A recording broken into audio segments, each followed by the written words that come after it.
My last tenure, when I was commanding Kashmir and Ladakh, from the middle of Kargil onwards, where I sent specifically, I had a tiff with the Prime Minister of India, telling him that he's giving me wrong orders.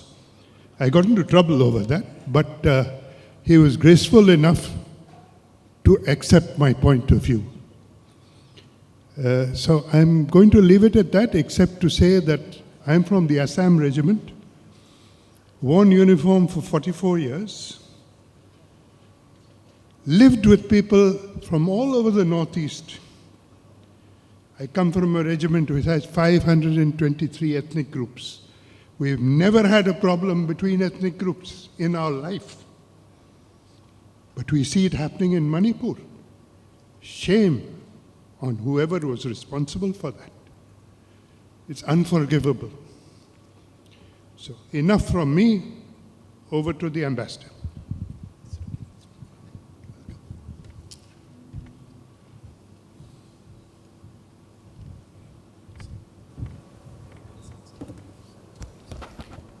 Morning, everyone. We're still in the forenoon.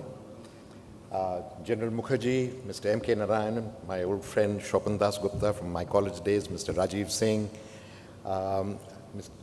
Air Marshal Arup Raha, and of course all the officers and of Seners K. Thank you for the invitation. Congratulations to the ICC for its 100th anniversary, and a very warm greeting to the very distinguished and knowledgeable audience that we have. We have started the day with, I must say, an astonishing tour de force of both history and geopolitics in the first session. And I must say, whatever we have to say would be of a much more limited nature in this current session, where we are dealing with neighbors, where we try to get down from the global to a little more regional and granular level. I'll try to deal with this subject in three ways. One is the situation in Myanmar and how it has evolved and where it should, if not where it will, go. The second is whether or not and to what degree it has implications and spillover into the Northeast or vice versa, and what exactly is stirring perhaps in the Northeast, which could have very serious domestic as well as national security implications for us. And third, perhaps a little detachment and a look at the overall region, provided, of course, I have the time to do so. So on Myanmar, what we are seeing is that we are well into the 5th year of the war, past 4 years, and the war has sort of moved in a couple of stages. It started off as an unarmed movement, a civil disobedience movement against a military junta that has been in power in Myanmar for the last 70 years, actually starting from the early 1960s. And when that was brutally suppressed, what you saw was a kind of resistance, an armed resistance that began to grow, led by and large by the youth, and that too in the heartland of Myanmar. Myanmar is no stranger to insurgencies. It has 16 or 17 ethnic armed organizations all around the periphery of the Irrawaddy Valley that have been fighting the center since the dawn of independence, its independence in 1948, starting with the Karen insurgency that almost reached Yangon. But what has changed this time, and what has changed and what is different from 1988 also, is that it was not just a pro-democracy movement, it was an anti-military movement, anti-junta movement, a very strong movement, in which the youth, which saw absolutely no future in the past when the junta was governing, and in the future, if the junta continued to govern, they left the comforts of their homes, the universities, their colleges, their businesses, which had just actually started opening up after the liberalization of the Myanmar government in 2011. They saw absolutely no future, and they retired to the hills, got trained by the ethnic armed organizations to literally fight a war of liberation. A war of liberation that was also a war of independence that had been aborted by the Myanmar military after it got its independence from the British, but also a revolution, because what this new uprising sought to create was something entirely new in Asia after India's struggle for independence, which is a federal democratic union. And they signed what's something called a charter for a federal democratic union. Now, it doesn't mean that every part of this insurgency or this uprising is democratic. Many of them are militarist, are one party. It doesn't mean that every part of it is federal. But what it is that, but it does mean that almost all parts of this uprising are federal in nature. They are anti-center, they're anti-centralization, they want devolution of power. Some of this power is to go down to the masses, and some of this power is to go to the federal units of that. The real change happened. For about 2 years this continued, but the real change in this movement happened in October 2023, when 3 of these big ethnic armed organizations, the MNDAA, who represent the Kokangs, the TNLA, who represent another group called the Palong, and the Arakan Army, got together and formed something called the Three Brotherhood Alliance. In the next year and 2 months, they managed to capture 2 regional military commands in Lashio in the north and in An, that is in Rakhine State in the south. This was the first time ever that the Myanmar army has lost 2 out of its 14 regional commands. About 60% of the country is outside their hand, though the most populous cities and the most important administrative centers remain with the junta. The junta has retaliated against with just sheer force. By and large, their ground troops have been corroded. So they are relying on artillery power and air power. And even in the midst of an earthquake, when the armed opposition declared a humanitarian pause, they continued their air attacks. The next big change that has taken place is that by about December 2024, they had gained a lot of territory. But around that time, the Chinese decided to, which had been playing both sides, decided to come on the side of the junta. And simultaneously, President Trump came to power in the United States. And basically, as previous speakers have spoken, retreated in large measure from its sort of interventions in the world, including withdrawal of US aid, which was being used for the education of refugees in places like Thailand, but also, for Rohingya refugees in Bangladesh. As a result of this, the armed opposition has had a little bit of a setback. It hasn't been able to make any gains after the gains that it had made until December 2024, and it has been forced by the Chinese to actually relinquish control of one very important center that they had captured, which is Lashio. But that relinquishing of control is only in name, because though the Myanmar army is able to go back to Lashio right now, it cannot operate even within the city limits. It is very dependent on the armed opposition. As a result of this, what we have today is a stalemate in the present crisis, a stalemate where the armed opposition hasn't been able to move ahead, but neither has the junta been able to regain territory that they lost, other than this minuscule bit of Lashio. So the future is extremely difficult to predict. China is betting on a very unpopular junta. The junta is betting on an election in a country where it has hardly any control. That election is not likely to be credible. And what we are likely to see is a protraction of this conflict, in which the international community has 2 choices: whether to try to reconcile the irreconcilable, which is the armed opposition with the junta, or to try to work for a transition. And perhaps there is no other country other than India which has the credentials of a federal democratic union, of a struggle for independence, and who has the proximity and possible influence and the appeal, particularly among pro-democracy forces, to play a preventive diplomacy role and a proactive diplomatic role in trying to bring the various parties together into a federal democratic union. Because, in my view, the resistance and the opposition is never really going to go back to the 2008 constitution that the military generals want to stick to. And they lack the political imagination to come out with a political roadmap that can take them away from this situation.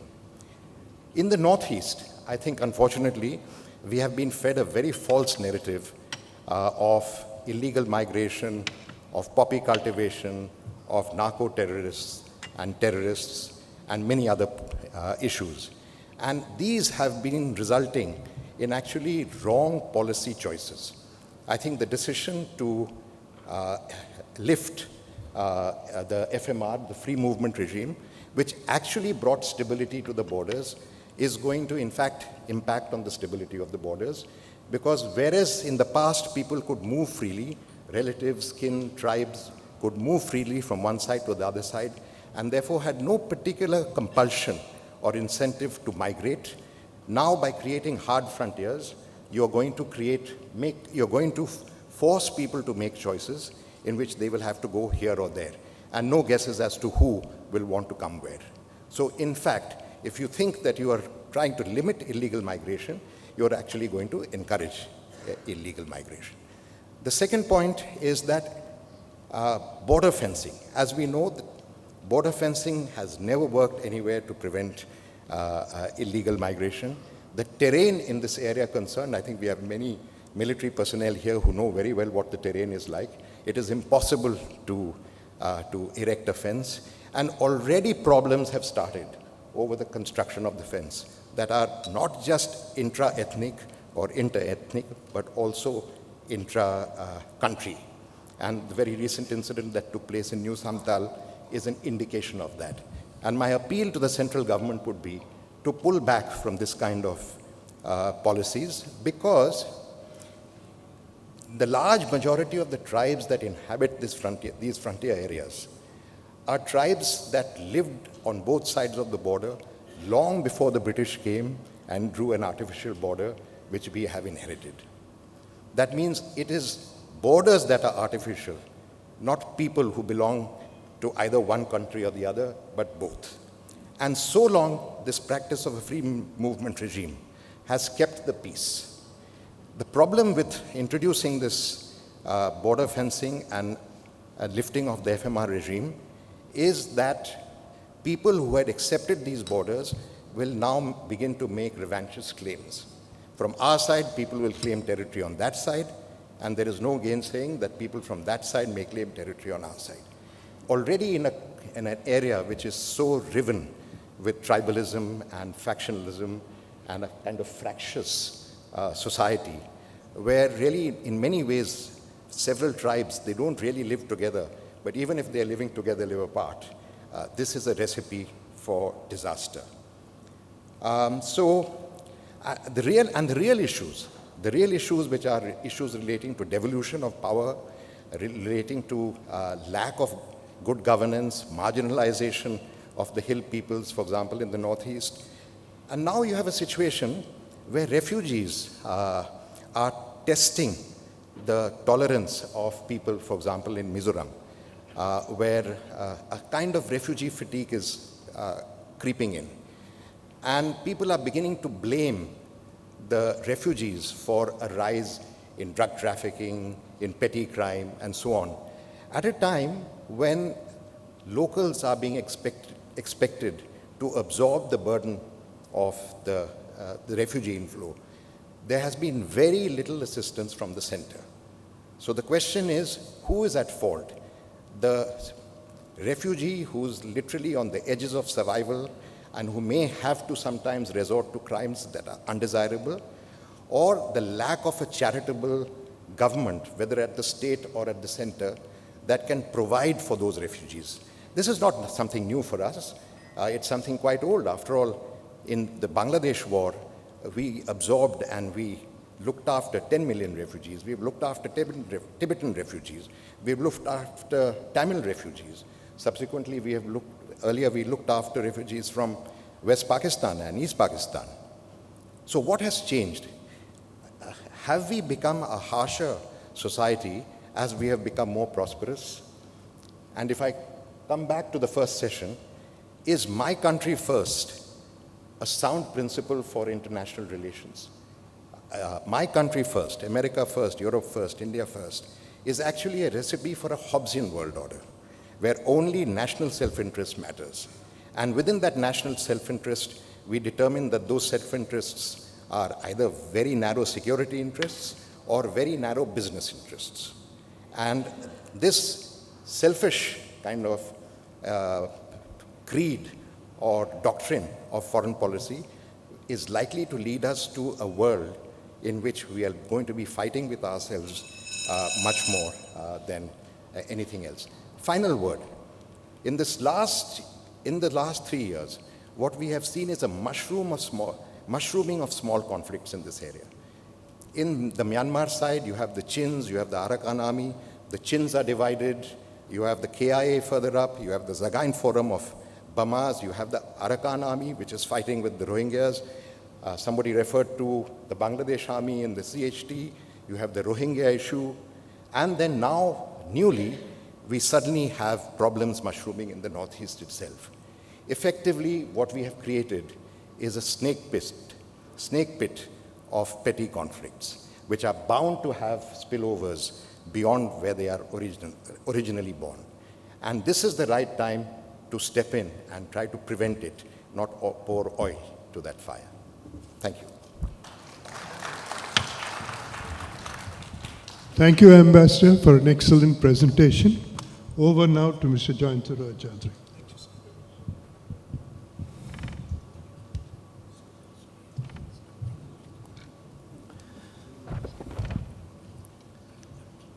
Good morning, gentlemen, ladies and gentlemen. Of course, all of you want to talk about Bangladesh, I know, but we'll touch upon Nepal also a little bit before we start.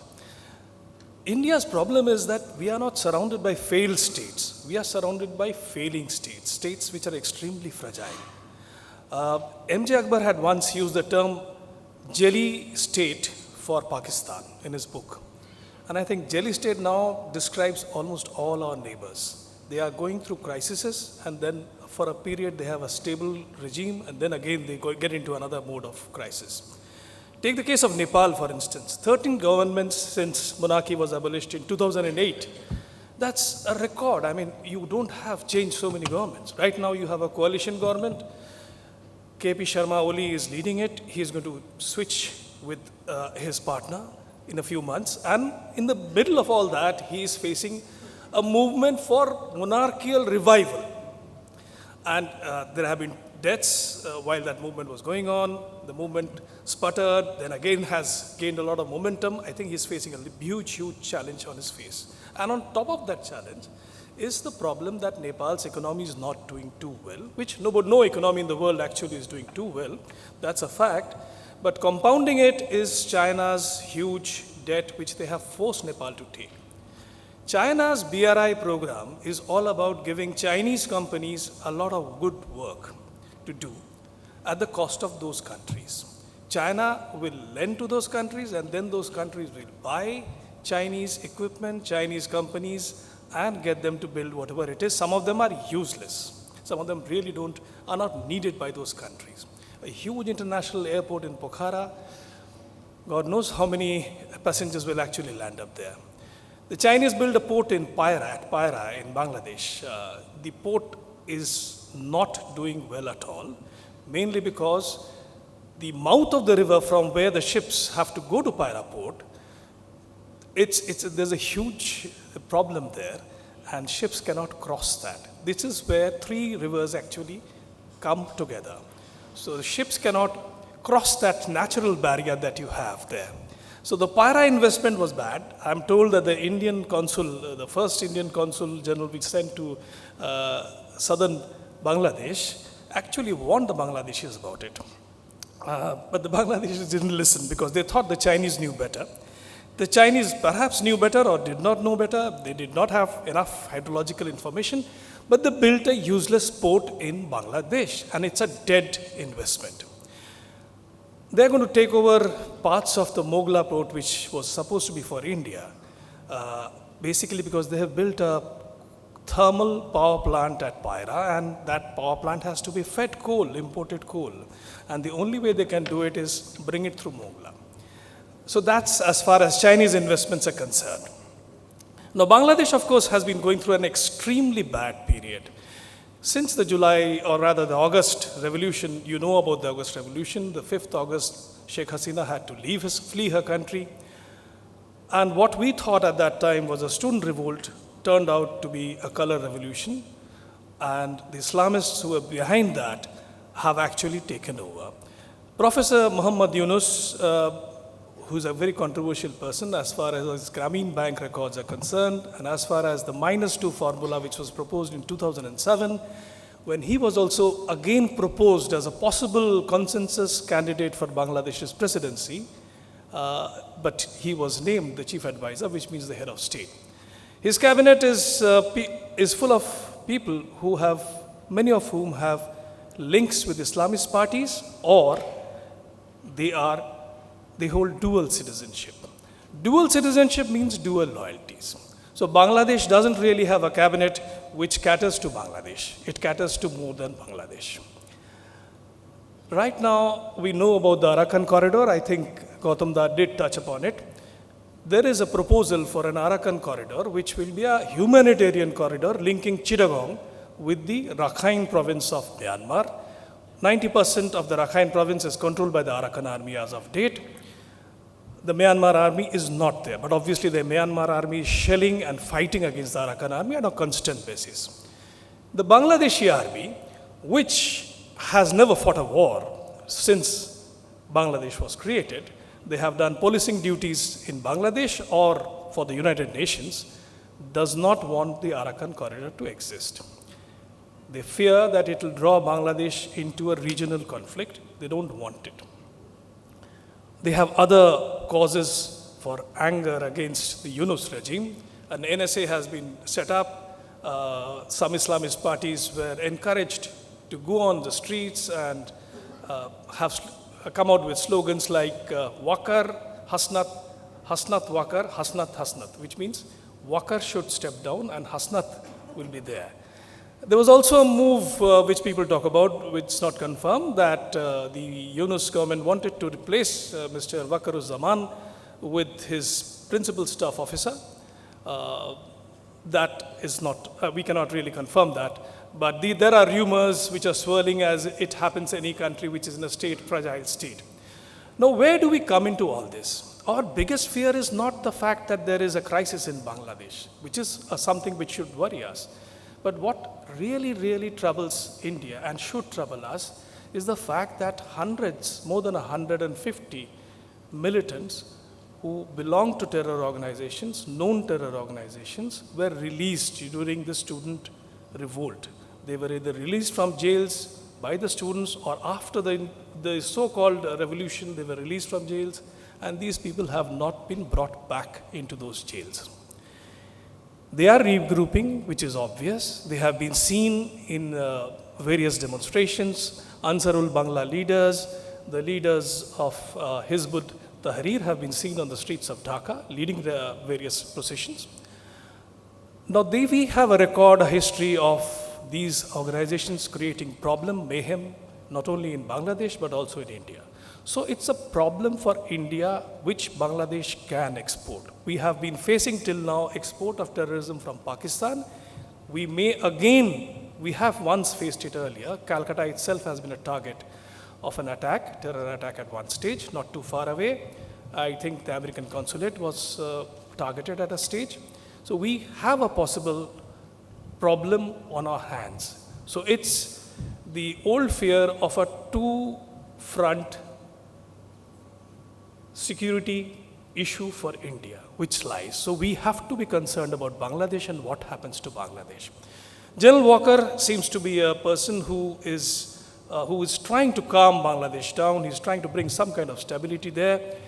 He has, if we are told, nobody really knows what happened in a meeting between him and Yunus's principal advisors, but we are told that he has said that he wants elections by December and an inclusive election, which it was not the case earlier. They had declared Awami League illegal, basically banned its activities.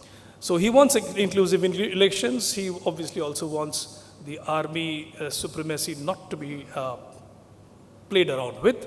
And there have been some other issues which he has talked about, that the 71, the memories of 71 should not be disturbed, which means all this thing about attacking Mujib's house and various 71 remnants should not be done, should not be carried on. So if he seems to be a voice of sanity there. But the issue is twofold. One, will Yunus give ground? Second, if there are elections, what will happen? Awami League, if it is allowed to fight, is still a very strong force. Traditionally, Awami League and BNP have had a support block of 30% each. About 7-8% goes to the various Islamist parties, and the rest of the 35% or so are the swing vote, whichever way it moves, that party wins. Right now, one can't say who will win, but a free and fair election would at least ensure that one of these two stable parties come to power, which is Awami League or BNP. India should encourage, and India is encouraging, the forces of democracy there, and I would imagine India wants an election. It has already made it very clear that no long-term treaty will be discussed with an interim government. They will be discussed only with an elected government. But the problem of the Arakan corridor remains, and it is going to remain. Whoever comes to power will have to deal with it. Will it draw Bangladesh and South Asia into the Myanmar conflict is a question mark which will always remain. The other issue which is actually compounding this little problem of Bangladesh, not the little but the rather large problem of Bangladesh, is that rare earth has been found now in various char lands of Bangladesh and in the Chittagong Deltaic region. Now that compounds the situation. We know that Starlink has been set up in Chittagong Hill Tracts. We know that there have been visits by US diplomats, US Indo-Pacific region commanders have also visited, but that would be for the Arakan corridor.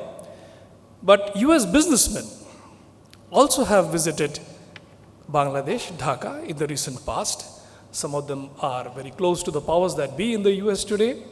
So it's a game which is going to be played out. Rare earth is the new gold, is the new oil which will run the world, and I would imagine which is why it would be a great problem for us. One can understand why America wants the Arakan corridor, not just for humanitarian aid, perhaps to aid the Arakanese army.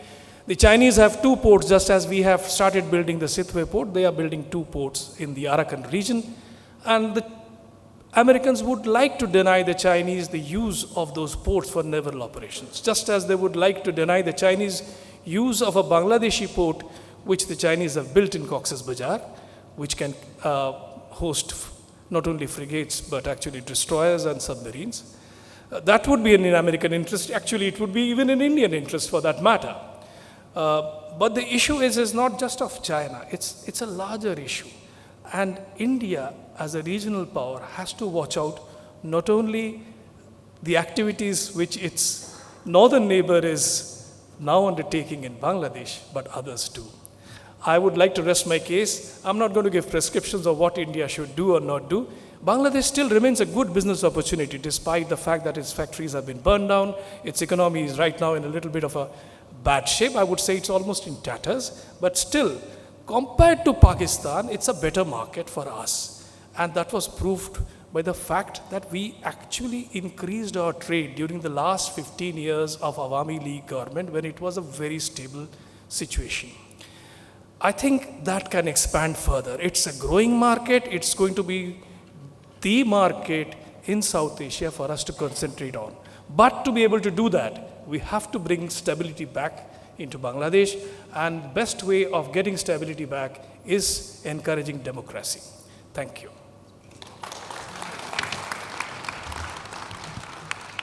Thank you very much, Mr. Roy Chaudhary. That was an excellent presentation, and thank you so much for keeping well within your time. Over to you now, Dr. Pathak.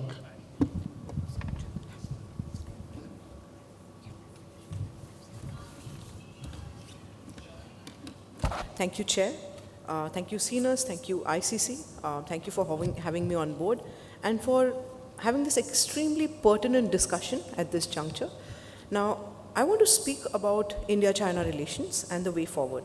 But in order to do that, I will first invoke some of the things which have already been said in the previous panels and by my co-panelists. And then I'm going to weave all of this in.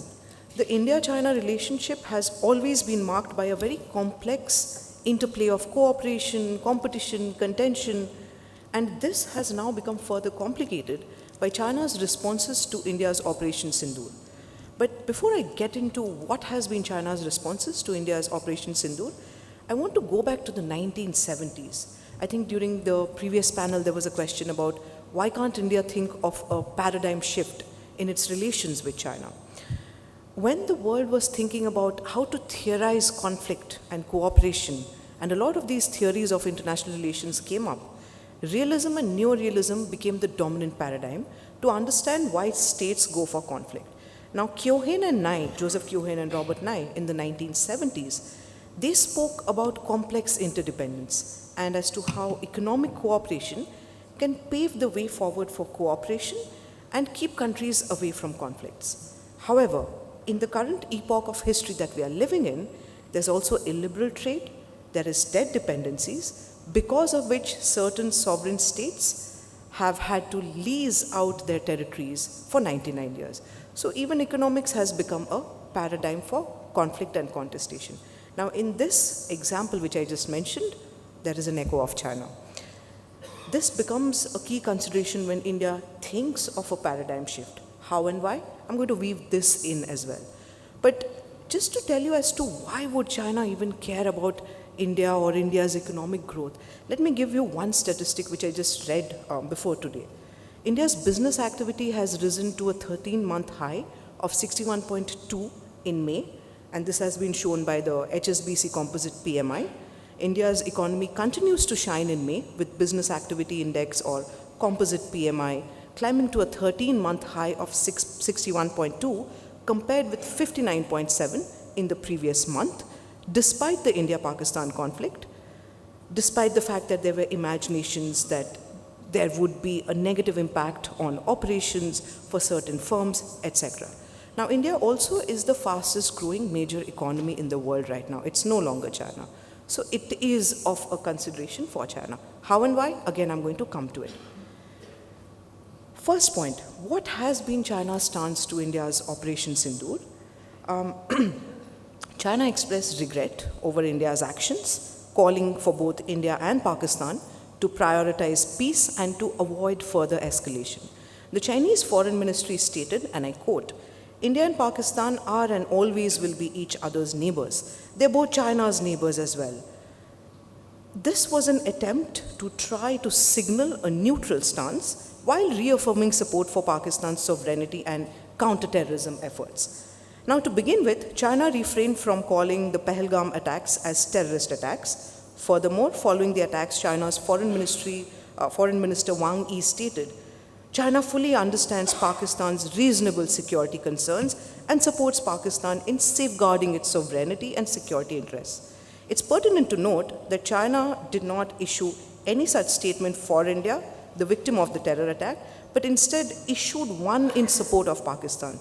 Mao Khe-chi, who is a very prominent commentator on social media, and China has a big stronghold over social media and maneuvering of perceptions, Mao Khe-chi said that Beijing's remarks were actually aimed at dissuading India from undertaking any military action. While there was an official stance from Beijing, state-controlled media from China did the needful in clarifying Beijing's positions. China Daily, Global Times, CGTN all pushed out disinformation, projecting a very strong Pakistan backed by China, taking on India. The spread of this false narrative was so vitriolic from Chinese state media that the Indian embassy in Beijing had to actually take to X, formerly known as Twitter, to counter these false narratives being spread by China's state-controlled media. How does this even affect us? When China was talking about the supremacy of its J-10C, 20 J-10C arms, etc., what they were also pushing out is this narrative that Pakistani jets have downed a Rafale jet. What happened because of this, and this was on May 8th in particular, that AVIC stocks actually increased because there was a bigger confidence in China's weaponry and so on. Unfortunately for China, the day after Prime Minister Modi's speech, the stocks again came crashing down. But that's not the end of it. Even today, Chinese state media, CGTN to be precise, they've aired a documentary which is showing as to how Pakistan's jets, which have been propelled by China, have actually accomplished a very big feat because they've beaten India and so on. All of these cannot just be seen in the realm of politics. These also have a very economic imperative.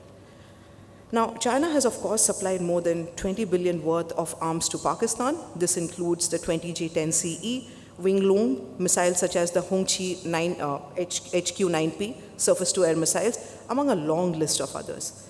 In addition to this, the NIA, our National Investigation Agency, has taken over investigations on the Pahalgam attack, and they're trying to verify the movement of a Huawei satellite phone in the same region during the same time on the day of the attack near Pahalgam.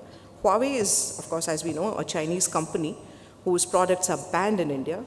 It's being suspected so far that Huawei satellite phones have been smuggled into India from either Pakistan or from another foreign country.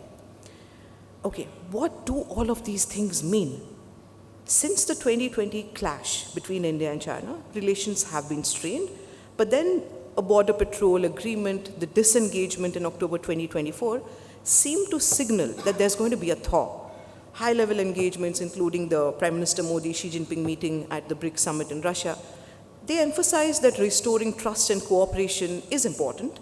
Initiatives like resuming the Kailash Mansarovar Yatra, direct flights, media exchanges have all been proposed to normalize ties. However, the dubious nature which China showed, as it's currently unfolding as well in the aftermath of Operation Sindoor, makes things a bit clearer as to how much is the intent from China actually. I think Ambassador Kantha had talked about how it takes two to tango. One side is pretending that it wants to tango, but it clearly does not. These persistent border disputes, China's BRI through POK, its naval presence in the Indian Ocean, all of these have been flashpoints. There are geopolitical implications as well. After Operation Sindoor, this has signaled India's resolve to counter terrorism decisively, potentially unsettling China, which sees Pakistan as an all-weather friend, iron brother, and so on. And India's actions have also been taken as a certain sort of message to China, asserting that India is not to be contained despite China's support of Pakistan. China's cautious response reflects its broader economic and strategic interests. It wants to maintain trade ties with India because they've been beneficial for China. India has been the top, one of the top trade partners. India has a 99.2 billion trade deficit financial year 2024, and there is a power differential. What are the challenges in the India-China relationship? Border dispute, of course, which cannot be ignored. China-Pakistan nexus, China's strategic partnership with Pakistan, including the CPEC through POK. It's a sore point for India. China pushing out Pakistan's counter-terrorism narrative, blocking of UN sanctions on Pakistani terrorists, including the TRF recently, when India tried to block the TRF after the Pahalgam attacks. There was a pushback from China, as always. There is, of course, economic asymmetry as well. India's trade deficit with China, reliance on Chinese imports, restrictions on Chinese investments post the 2020 clash, all of these highlight economic vulnerabilities. Now, this is also not one-sided. China also is aware of this China plus one strategy because of constant disruptions in global supply chains. There is an increasing endeavor from foreign companies to relocate to other Asian markets. India and Vietnam are most commonly mentioned in this.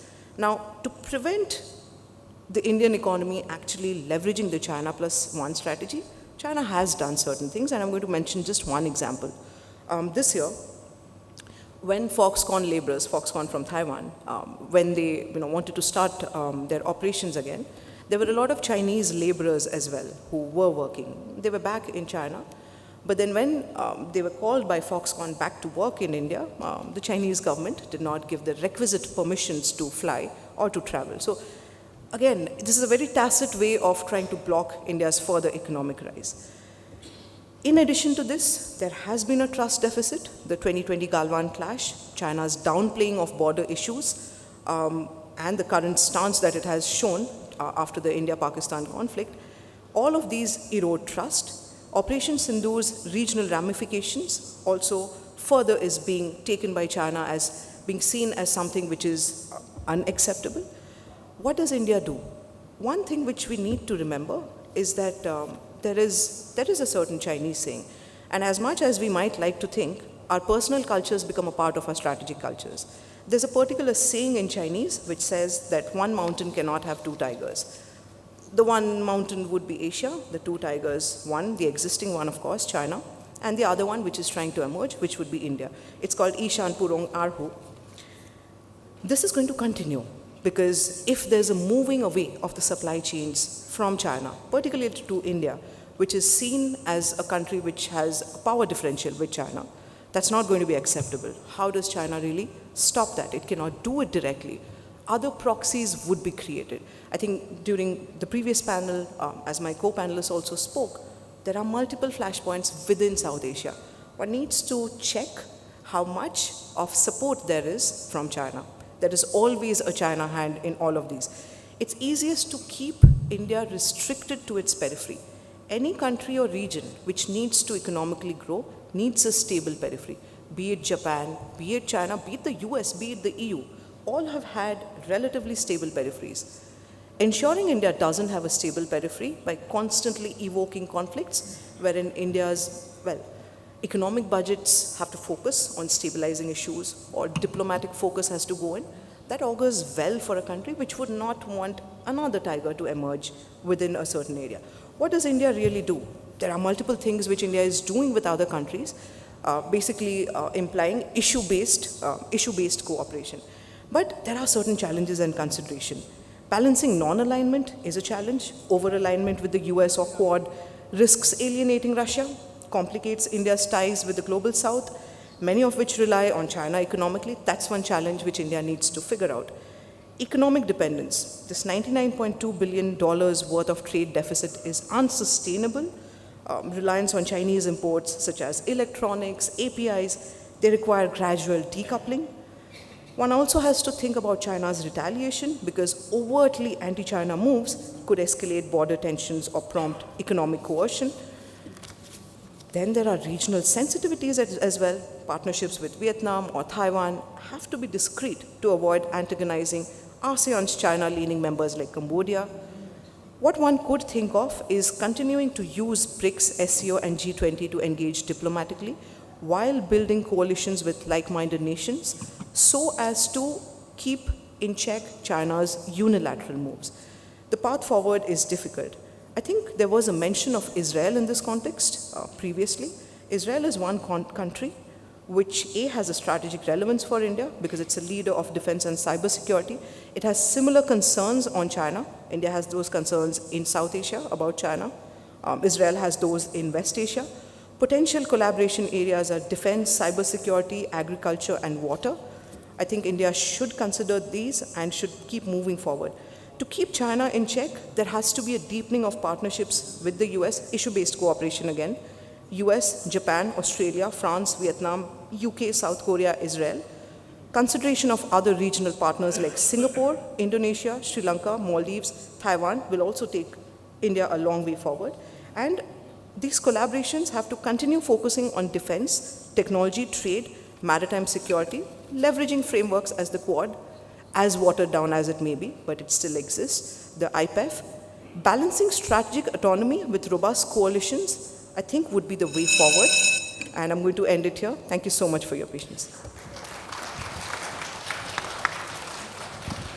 Thank you very much, Dr. Pathak. That was an excellent presentation. Now you'll forgive me being blunt. I'm going to take 5 to 7 minutes before I take on questions and answers. Now, let me make it very clear. I am not a politician, belong to no political party. On my retirement, I was offered a post in Trinamool, in the Congress, and the BJP. I refused all. On my commissioning, as with all of us veterans, we swear an oath to protect and safeguard the Constitution of India. I'm saying this because that means we are required to be secular. And I was so sad and so cut up when I saw the hate mongering and the hatred in just after Pahalgam. Totally unacceptable. On all the WhatsApp groups I told them to shut up and behave. I became a target of hate mongering and trolling. I am saying this because if anything splits up this country, it will be hate mongering between communities. This is particularly so in Bengal, which is where the elections are around the corner next year, in Assam and the Northeast. So I would request everybody to spread this message. Whichever community it is, if there is hate mongering, please stamp it out. That was point number one. Point number two, I was sent to Kashmir and was the longest serving corps commander of the Indian Army in Kashmir. Almost 3 years. Nobody does more than 1 year. During that period, I still hold the record of neutralizing more terrorists than any other formation in the Indian Army. So I know what I'm talking about when I talk about counterterrorism or proxy war. I've served almost every inch of the Chinese border. So I have watched China for the last 60 odd years. So I'd request the Chinese Consul General not to take offense. I'm speaking the truth. I'm an old timer. I've seen 71. I don't trust the Americans. I say that point blank. This is my opinion. It is not the opinion of Seners K or the Indian government. The fact remains is even now, the US deep state has worked against Indian interests, even now, during Op Sindoor, in Bangladesh. The revolution in Bangladesh, or the so-called revolution, is the American deep state. Of course, in addition, in fact, in Sindoor, surprisingly, the Chinese operated against us, so did the Americans. Same has happened in Bangladesh. You look at Myanmar now, the American deep state is again funneling through Chittagong hill tracks. Whatever I'm saying is open source information. Nothing is classified intelligence. But the fact remains is, in conjunction with the Bangladesh army and the Bangladesh government, they are operating into the Arakan area to prevent the Chinese from coming in. Unofficial information is the Bangladesh army was told to move out of Chittagong Hill Tracts area, the thin belt, adjacent to Arakan, and the Arakan army has been allowed to take over that area, a depth of almost 20 odd kilometers of the Chittagong Hill Tracts. So what I'm getting at is I don't trust the Americans. I think we have to be very careful. We must try and befriend them, but we must be very careful of them in foreign policy. Chinese, I wonder if you've ever thought carefully. As far as Pakistan is concerned, Pakistan does nothing major without consulting the Chinese. And therefore, the Chinese would have known about Pahalgam, knowing that there would be repercussions. And they have supported the Pakistanis throughout. I am going across to the other side, straight on to the northeast. Bengal, we will have trouble next year. Due to strife, communal strife. This has to be avoided by all costs. You go on to the northeast, Assam, we have too much of Islamic fundamentalism coming in. And therefore, there will again be communal strife in Assam. You go on to Manipur, just no reason for the ethnic strike. It is all related to drugs and drug money, not ethnic strife. That is all engineered by interested parties. I was threatened to be put in jail when I spoke about it frankly. Not once, twice over. I'll probably be threatened even after this. But the fact remains is there is no ethnic strife. The strife is instituted and must be controlled. There's a question here on that. I'll answer it straight off now. Yes, it can be controlled. And it can be controlled by good leadership and good governance, which is lacking. Come on to Nagaland. You've got turmoil brewing in Nagaland. And that, unless the government of India deals with it promptly, we'll have trouble there. As far as Tripura is concerned, again there will be trouble. I am going to end with only one thing. If Delhi and Imphal do not bring the situation under control, you will find the entire Zo, Kuki, Chin community joining hands and picking up arms against the Indian government, and you will have mass-scale insurgency. I am going to play a small song to you, which is now literally as good as a national anthem for the Zo community. It's actually Kuki. But it is a call to arms.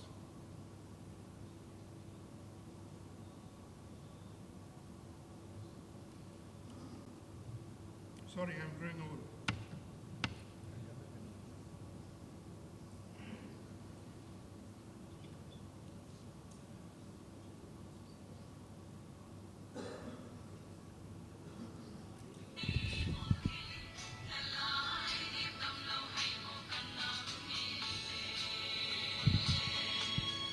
It is a call to the entire Zo community to arise and defend their country. The panelists may be requested to take on the questions already handed over. Thank you. I'd like to thank the speakers and over to them to answer any questions there are. Would you like to start, Gautam? Thank you, General Mukherjee. The question that I've been addressed is, what can be India's potential take with respect to the Rohingya refugee crisis, given the context of the national security concerns, especially in eastern, northeastern India?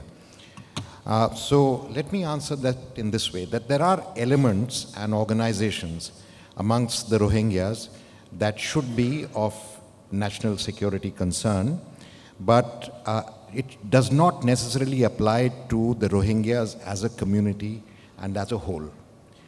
I have traveled in the Rohingya parts of Rakhine State, and I can tell you that they are probably the poorest of the poor anywhere in South Asia, probably one of the most hapless people suffering under a triple jeopardy of being considered foreigners, of being Muslim in a very strongly Buddhist majoritarian country, and also suffering because they have a claim that they are indigenous, which the Myanmar people don't accept.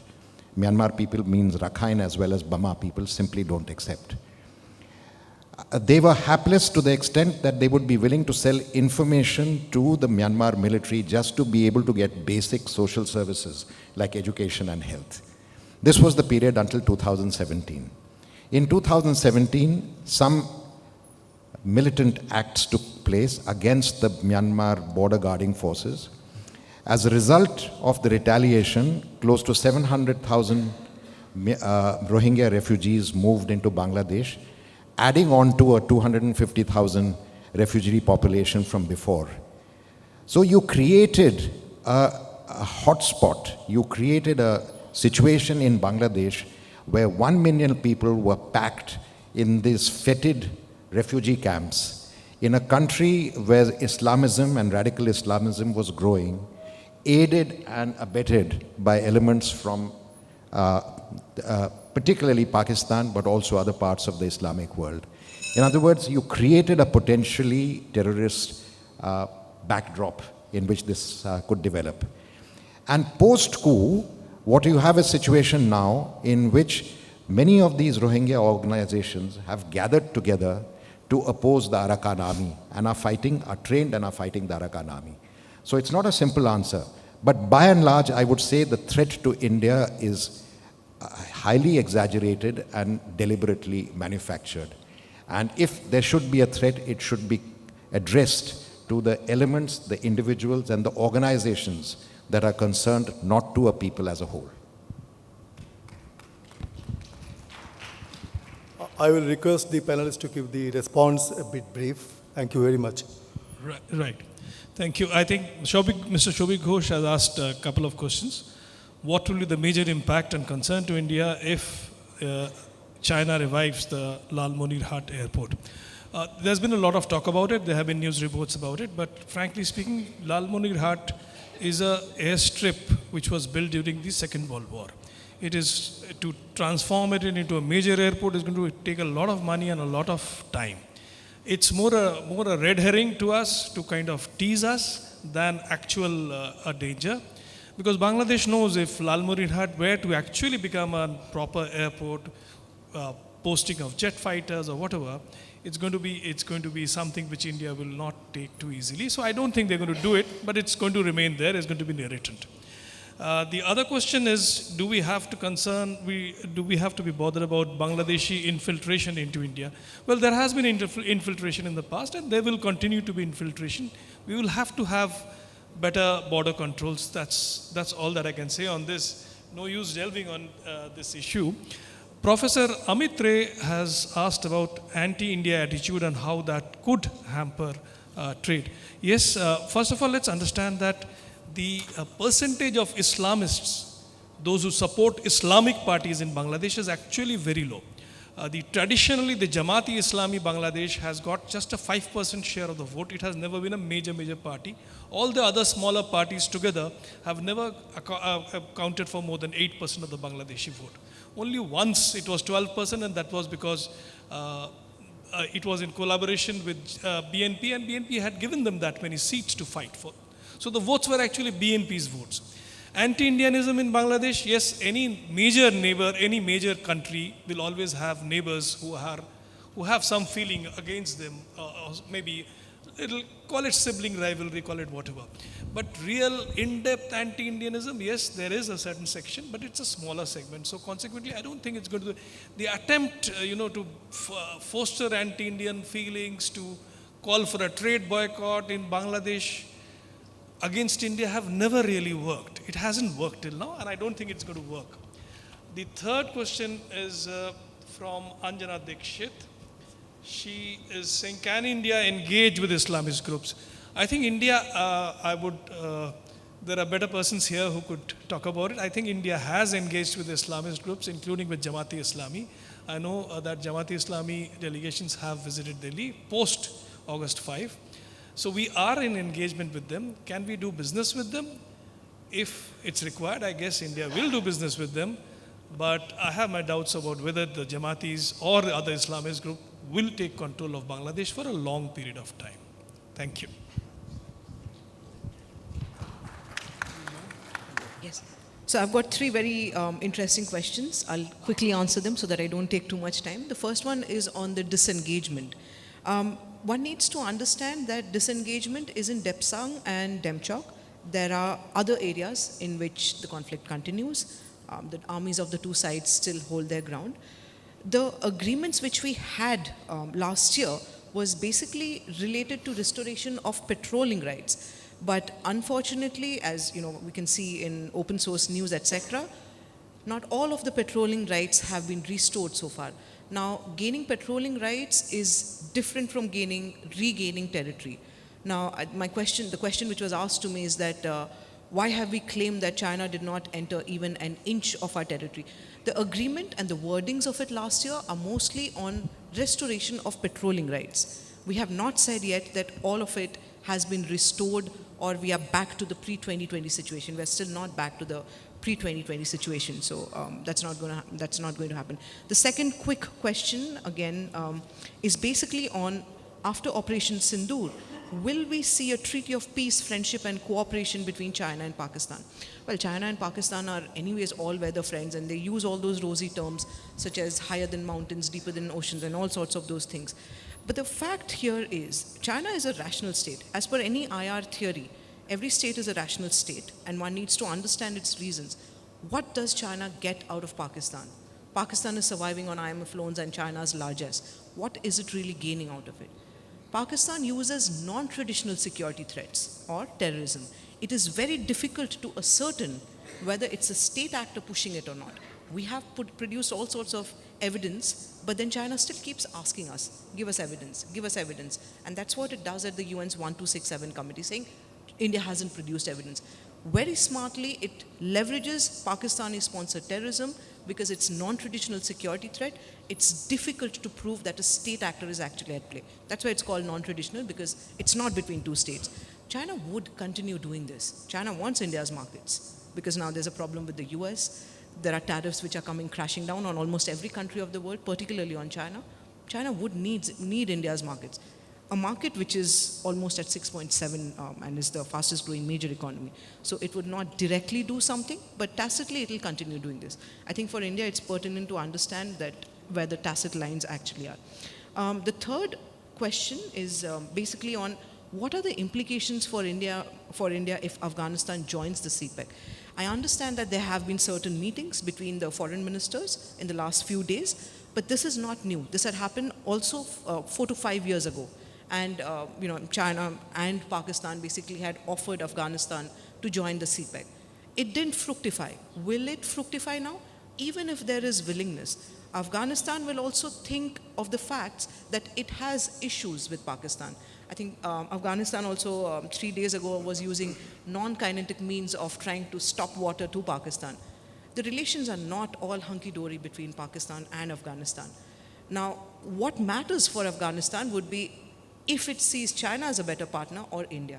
I think at the moment, it would not want to throw India completely under the bus. So let's wait and watch if it joins or not. My reading is the decision to join is not going to come forth very easily from Afghanistan. Thank you. Thank you. I have just one comment on Bangladesh. One must look at ecology. Whether we like it or not, the forecast is that within the next 10 years, 50% of Bangladesh will be flooded by seawater. Whether we like it or not, we are going to get more and more of immigration coming from Bangladesh. That's something we have to face and deal with. Thank you. Ladies and gentlemen, we thank our speakers and General Mukherjee for a focused and well-rounded analysis. Kindly join me for applauding them, please. Ladies and gentlemen, we have with us Mr. Brij Bhushan Agarwal, Senior Vice President, Indian Chamber of Commerce. And I'd request to hand over a token of appreciation and gratitude to our panelist, Mr. Brij Bhushan Agarwal.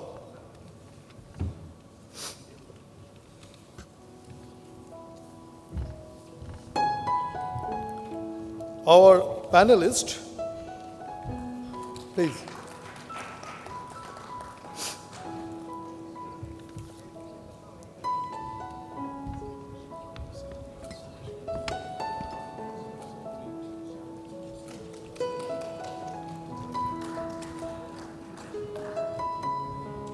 Thank you all. Thank you, panelists. Yeah, please be here for a quick photograph. Yes.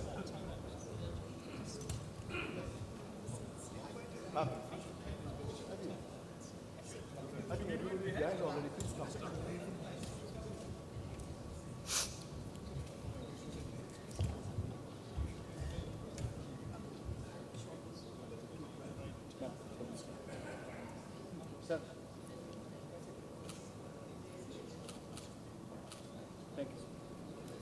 Thank you, General Mukherjee. Thank you, panelists.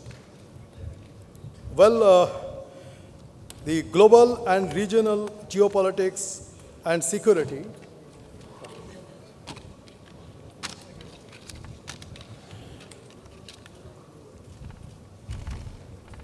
the global and regional geopolitics and security directly impacts economics.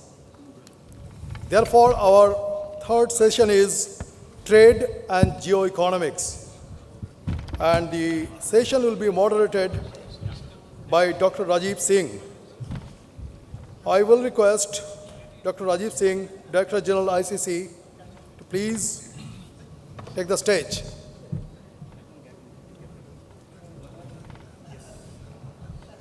And our distinguished speakers, Professor Dipankar Sengupta, Department of Economics, University of Jammu. Dr. Rajiv.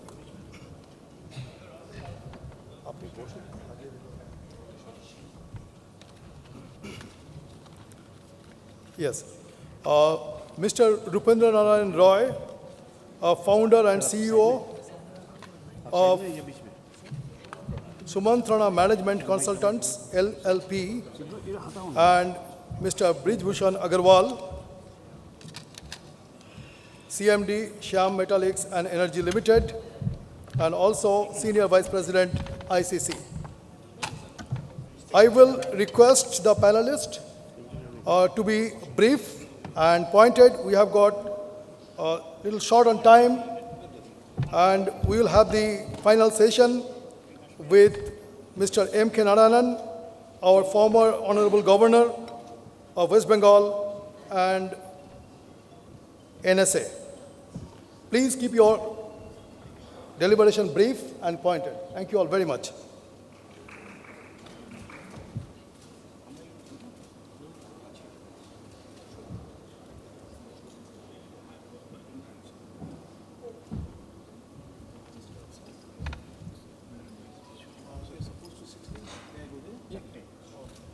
May I also invite Brigadier Mukherjee to please join us on the stage. And also Major General Arun Roy to please also join us on the stage. I think without taking any time, we'll begin. We have a very, very esteemed panel. You know all of them. And also we are running a bit late, so we also have to cover the time. So I'll keep it very brief. I think we'll go into the session. May I first invite Professor Dipankar Sengupta to please share his thoughts.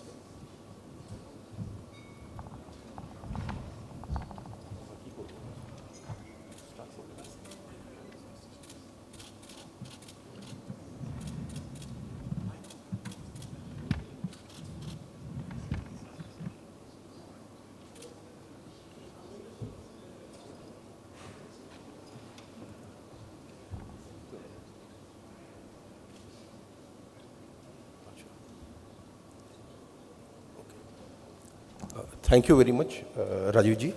Let me at outset congratulate ICC on completing 100 years, and let me thank ICC and Seners Kolkata for inviting me to this particular conference. Now, what I'm going to speak about is the current global economic, I won't say crisis, turmoil too is very strong a word, uncertainty that confronts us. So what I will do is first talk about the proximate source of this particular turmoil or uncertainty, then come closer home, talk about briefly about China, and then I'll talk about the problems that confront India. Now,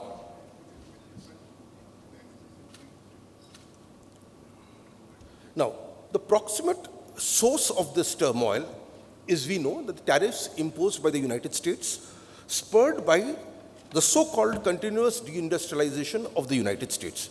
Now, since it's come from Trump, and given Trump's breezy statements, we have a tendency to think that this is madness. Actually, it is not as crazy as it seems. It may not be very unjustified also.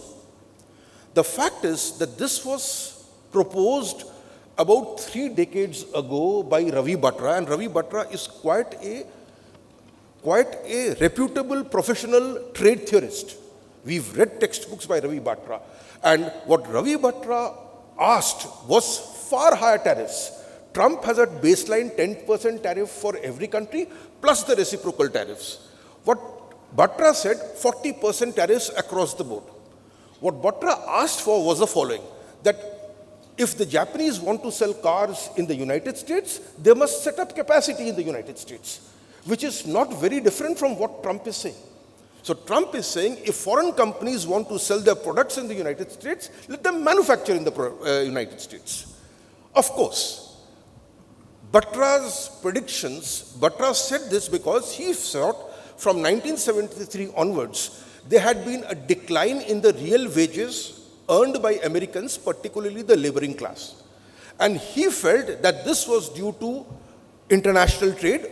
Overall, America may have gained, may not have gained, but what it had led to is the fall, continuous fall of good paying jobs for blue collar Americans. And therefore he suggested this. Of course, this book was written at a time when Japan was on the ascendancy. In the 70s, Japan had taken over the electronics markets. In the 80s, it was taking over the automobile markets. And the moment Batra made this particular prediction, the United States reinvented itself, particularly in biotechnology and IT. And Japan went into a recession which, to this day, it hasn't, in a sense, recovered from. What went wrong? What went wrong was the following, that in line with trade theory, the Americans reinvented themselves. And trade theorists actually said that this would happen. Trade theory says that a leading country, after some time, when it loses, there will be a flow of products. You invent a particular product, pioneer in its scales of production, it goes to other countries, you climb up to new technologies. And that is exactly what had happened. And that, in a sense, demolished Ravi Batra's reputation quite a bit as Japan fell by the wayside. Now, the role today, what Japan played in the 70s and 80s, in a sense, has been taken over by China. Initially, if you look at China's exports, 90s, 70s, 80s, 90s, even 2000s, these were by and large labor-intensive imports. And these were particularly in sectors where the United States had lost anyway. But its climb up the technological ladder has been inexorable. And like Japan, China's trade policies appear to be mercantilists. They boost exports, and imports, in a sense, are suppressed. Now, if you look at Japan's export surpluses, they are held in the form of US Treasury bonds, like Japan's trade surpluses. So, what happens is, because you hold on to American currency, American dollar does not fall as much as it should. And as a result of which, American industry, in a sense, is not protected by depreciation. And this is one of the bad consequences of having a reserve currency. Now, what is different? Difference was, Japan had copied US industries to produce goods, American goods. It produced them better, and when it could not reinvent itself, it stagnated. Now, if you look at China, China is not known for any new sector that it has created. What it has done is to take over that space, first seeded by Southeast Asian economies, labor-intensive goods, and later on by the Japanese economy.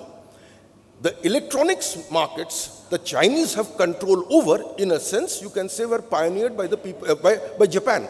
That is what the Japanese have taken over, the Chinese had taken over, and that is why the rise of China all these years did not hurt the United States, because these industries had already been taken away by Japan initially.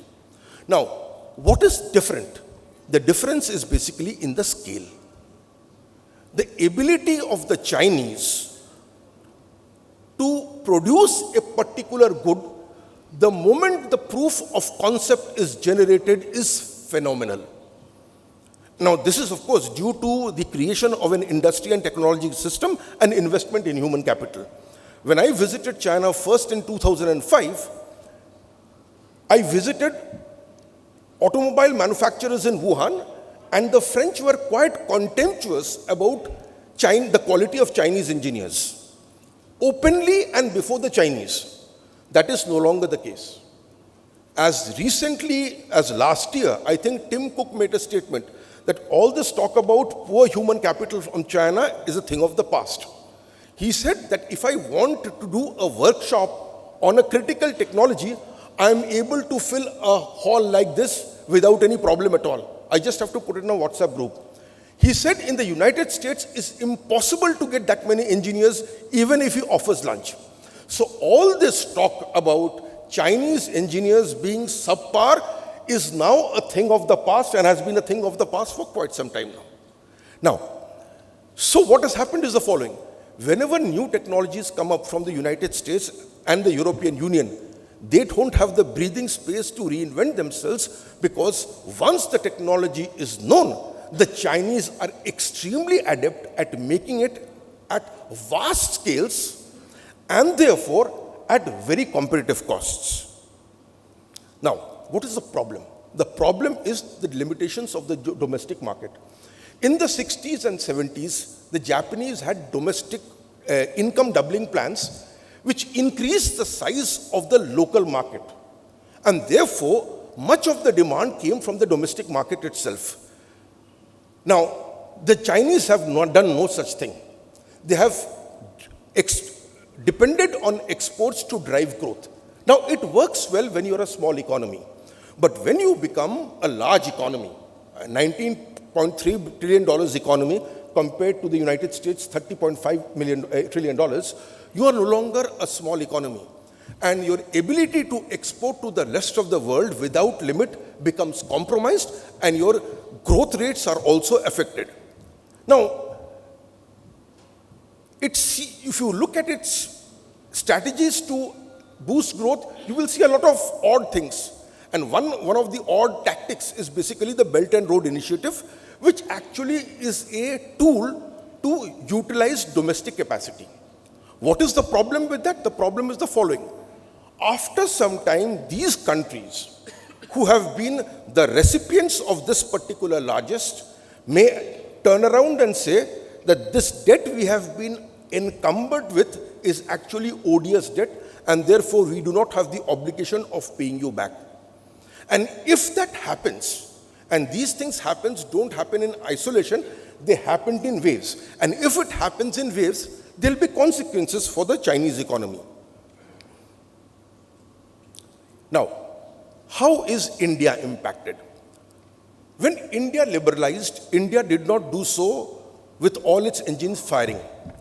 The engines that fired in the 60s were on life support in 91. And I'm talking about the Hooghly Industrial Belt, Kanpur and Punjab. Now, one of the reasons why our merchandise trade performance is very poor is because of this. We do very well on services trade, but then our services trade are one-trick ponies, which basically depend on labor arbitrage. And the refusal to do R&D or be proactive in investing in startups may cost us dear. Now, what is the task before agriculture, which I have not been doing? The regional redistribution of agriculture. Punjab still grows rice, a water-deficient state. A system of incentives which is no longer doing any good to agriculture, but actually is crippling industry in Punjab. And remember, in the 70s, Punjab was also a booming industrial state. Now, if you look at our industry, our largest export is petrochemical products. That's a story. It's a story that even if you don't have advantage in a particular good, scale economy pays. Now, if you look at our textile and garments, the latecomer Bangladesh is doing better because they've paid heed to this. Vietnam is doing better in electronics because they've paid heed to this. So, ease of doing business is a problem, scale economies is a problem, and the short-sightedness of European, American, and Japanese in not diversifying their supply chains, in investing in India to retain their market, it's puzzling, but it is a problem. The only exception appears to be Taiwan. Now, if you look at our export of services, booming. But remember, as I said, we are one-trick ponies, no investment in R&D. Now, if you look at developments in AI, much of the code in the future will actually be written by AI, which has implications where employment is concerned. But the other thing is the following. If you look at the attitude of our IT majors, where a person like Nandan Nilekani says, let the big boys in the valley do LLMs, large learning language models, we will do the coding. Now, what is the Chinese challenge? The Chinese DeepSeek actually is a very good example of what we were good at, that is jugaad. Given the constraints under which they have developed this particular model, it may not be a great model, but it is a model. If you look at the investments, $200 million, which is chicken feed where the profits of our IT majors are concerned, what does it mean? That if a Chinese LLM model captures the imagination of the world, subsequent coding will be done not by Indian programmers, they will be done by Chinese companies and Chinese programmers. And of course, labor market remittances, very good thing. The problem is that much of our labor market remittances come from the Gulf economies, whose fortunes depend on the price of hydrocarbons, which itself is tumultuous. Now, to sum up, if you look at the United States problems, they are largely self-inflicted. A budget surplus that existed in 2000 has been pushed, they have pushed themselves into a corner by directionless overspending. The fact that it is US dollar is a reserve currency is a double-edged sword.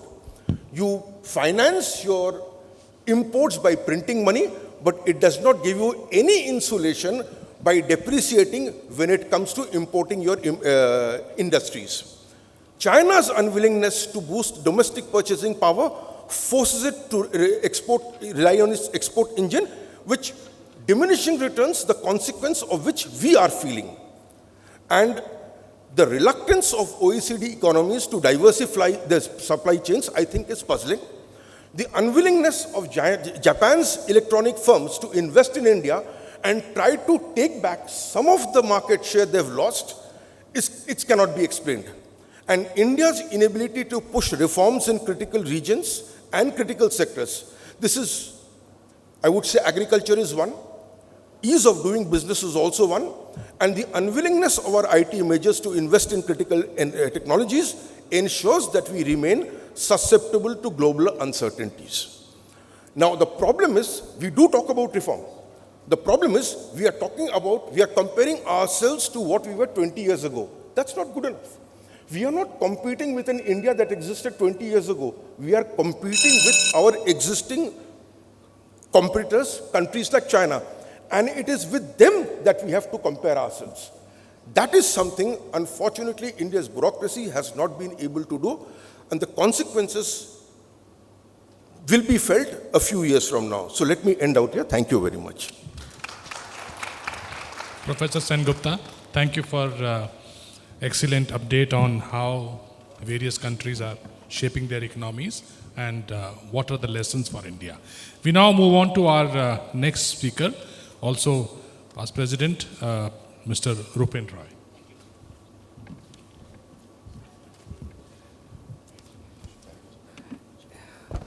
Good afternoon.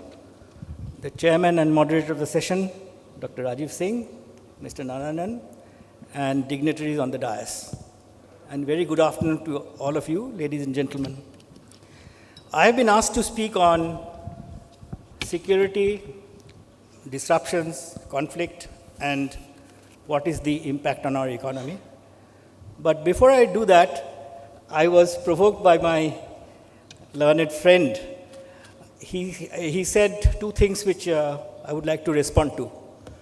One is that he said that the Indian IT industry is a one-trick pony, and that we depend on labor arbitrage. I spent all my life in strategic and IT consulting, and I think that we should be proud of the fact that we have moved away from that long ago. There's lots of very, very deep collaboration between Silicon Valley Indian companies and Bangalore and rest of India, and we are producing a number of very innovative products. Without going into those technical details, I would say that I have just come back from Shantiniketan. And I was proud of the fact that I did not have to take money out of my pocket. Whether I was buying meat from a butcher, or a dab from a dabwala, or a vegetable vendor, everybody had UPI. This kind of huge revolution that we have done in Jam Trinity and in technology is unthinkable. If you benchmark, our data is the cheapest. It's not just Geo and Airtel and Bharat, and everybody has done a huge revolution. And I think, as an Indian, I'm very proud that Indians are extremely creative. The second thing I would like to say about tariffs is that, tariff, that scare we are having from the Trump administration is really part of a ploy in the deal game. He is not imposing tariffs overnight. You've seen in today's newspaper that Apple is moving a substantial portion of its production into India, despite the noise that President Trump has made, because they know that it is impossible to produce iPhones at the cost of labor of America. I'm reminded of a joke. In a bar in New York, a Japanese and an American were getting drunk. And the American was very upset, and he said, you Japs, we have bombed Pearl Harbor. And the Japanese bowed deeply and said, we bombed Detroit. So, now coming back to the topic that I was supposed to speak on is security. Terrorism and conflict and cross-border attacks have a lot of costs, and I'll go to them. They have a direct economic losses. There are disruption to trade and commerce. There are increased security costs. There's a decline in FDI. I had a big debate with my friend Kaushik Basu, who was the chief economic advisor. He's my classmate. And he said the only thing that is stopping investments to India is ease of doing business. I said ease of doing business is a nice thing to have, but you must have great business potential. Nobody is going to do business in Somalia if you say there's no paperwork, you can do business in five minutes. So if you have terrorist attacks, if you have turmoil, if you have insecurity, obviously FDI will be shy, as they would not go to disturbed countries. It would impact tourism. It is going to do, I guess, in Kashmir for the near term. There will be market instability and higher insurance costs which people don't realize, and plus long-term impact. Now, I think what India is trying to do is follow the Doval doctrine, which basically is two things. One is that if you attack me, I'm not going to just defend myself. And the second leg of the doctrine is go for the head. And I'm not going to go into the rights and wrongs. I'm not the person to do the moral and ethical play. But I can see what is happening in the world. When Hamas attacked Israel, what have they done? They have not restricted their conflict in Gaza. They have gone and killed Ismail Haniyeh in Iran under the protection of the Iranian Revolutionary Guards. They've killed the Hezbollah head, Nasrallah. We are hearing that many terrorists in Pakistan are being killed by unknown gunmen. So, I don't know, this must be an act of God. But I think you cannot only say that, oh, if you hit me, I'm going to have defense, and I'm not going to do anything to you. So I think the Doval doctrine is doing reasonably well, and we've got a very good foreign minister. But, if you look, I was looking this morning how expensive defense systems are. If you look at Israel's Iron Dome, it is not an Iron Dome. What it is they have got 10 batteries which have radars, battle management centers, launchers, and just guess how much it costs. Just the capital cost is $5.2 billion. So this is always this allocation of gun versus butter. Are you going to spend on education? Are you going to spend on health? Or are you going to spend on defense? But defense is to protect yourself to remain alive. If you're not alive, what will you do with education and health? I want to spend, because I have been in technology for a long time, I want to spend a couple of minutes with the chairman's permission to the cost of cyber attack. It is staggering. You know, there's a Hamburg-based company which has done some calculations, and in 2024, according to Statista, the cost of cyber attack and cyber terrorism is you will think that I'm saying nonsense, but I'll explain the numbers. And you can look it up on Grok or on ChatGPT or on Google. 9.22 trillion, T for Tamil Nadu. 9.22 trillion, and it will reach 15.63 trillion in 2029. Somebody joked and told me that, oh, you know, it will be the third largest economy, cyber attack, after US and China. But I'll tell you why these numbers make sense.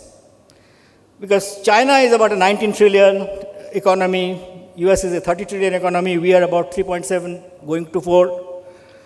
And the world GDP is 106 trillion.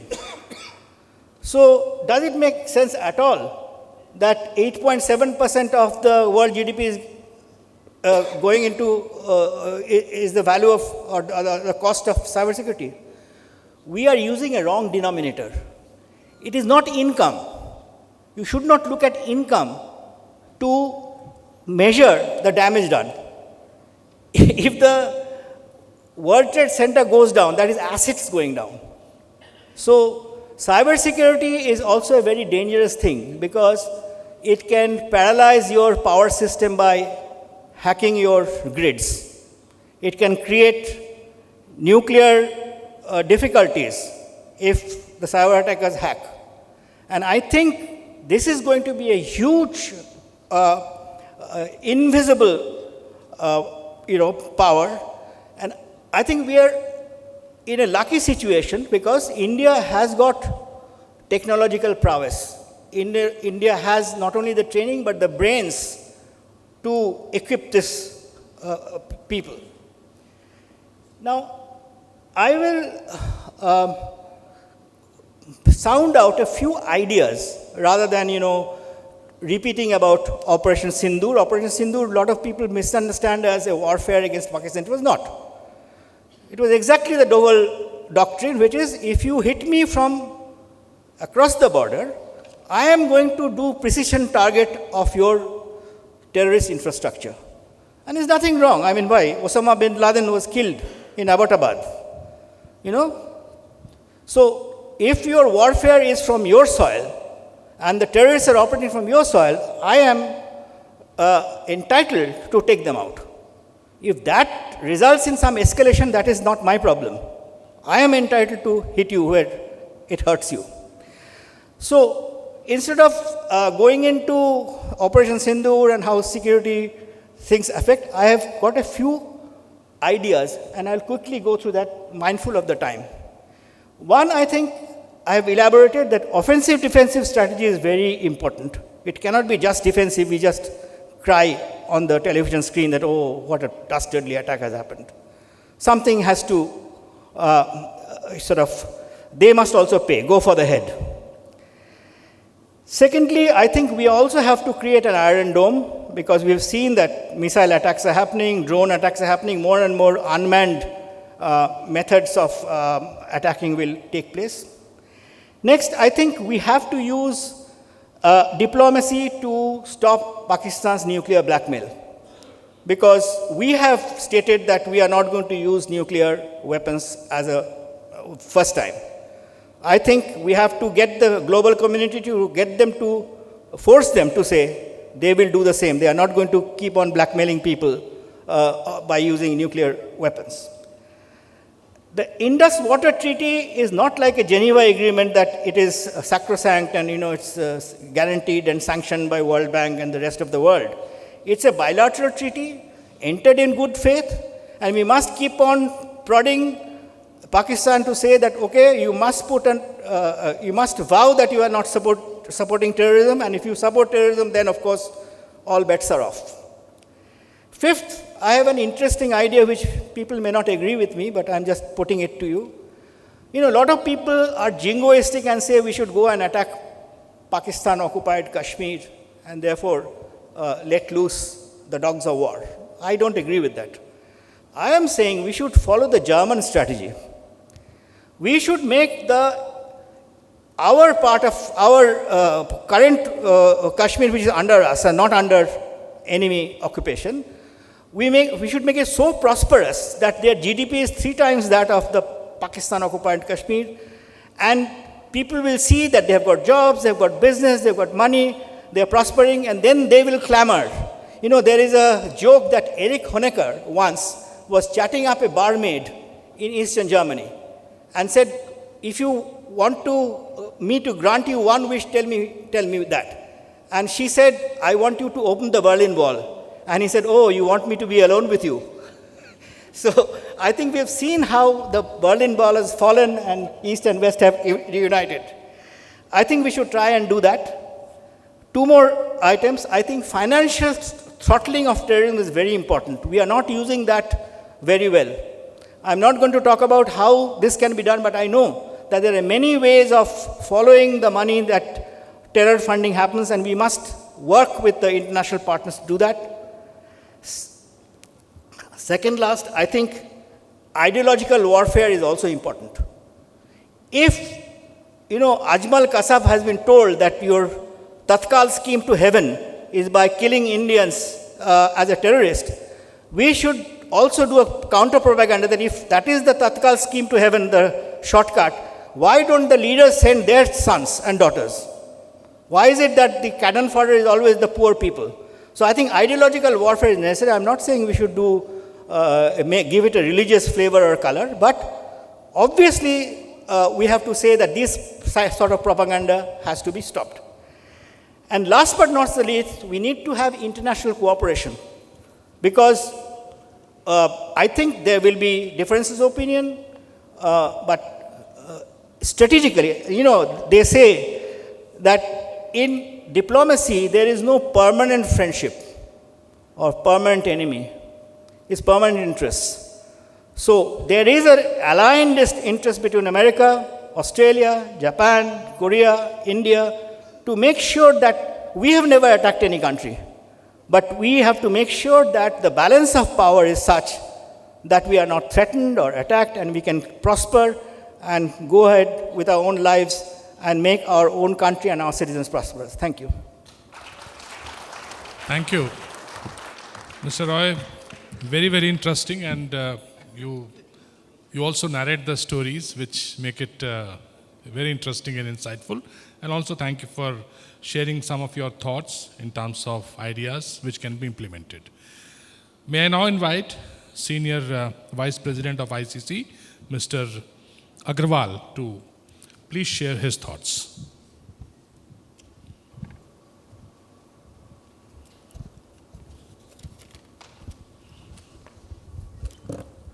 Good afternoon, respected guests, invitees. First of all, on the behalf of ICC, at this such a critical moment, the kind of challenges we have gone recently, we pay a salute to our respected soldiers, our army personals, all the security advisors, for taking our country in a very respectful mode and such a great activity, and the results what we have got, creating our legacy and creating the pride of our country in this world. I would definitely agree with all the conversation what we are having right now, like, we are having a lot of issues with our neighboring countries. We beat Pakistan right now, like whatever trade was having, we were having with the Pakistanis have now stalled. Now Bangladesh is also a new challenges, as we are surrounded by so many challenges. Recently we have faced the Maldives challenges. Sri Lanka is right now in the good relations. And China is, all in all, we had been suffering since long. USA is also sometimes a surprise, sometimes a pleasant. So it's very unpredictable. We all know. But I would just like to share one of the concern, one is the strength of our country. We all know we are not a country, a normal country like other countries. We are a country with 140 crores population. And our population is our strength because we are producing country and also a consuming country. Our economy is so strong, with or without any problem, we will always be 5.5, 6 plus GDP. So this is our biggest strength. In our country, we see a very, different assets. If you see, we have best of the man, people with the high excellent talents, resources, one of the best management, the governance. Like if we say today, we can proudly state that we are among the most fast growing country in the world today with such a big population. And from the other side, if we see the machines, the kind of technology, tech, one of the best tech, one of the best companies worldwide are looking India as their favorite, to invest.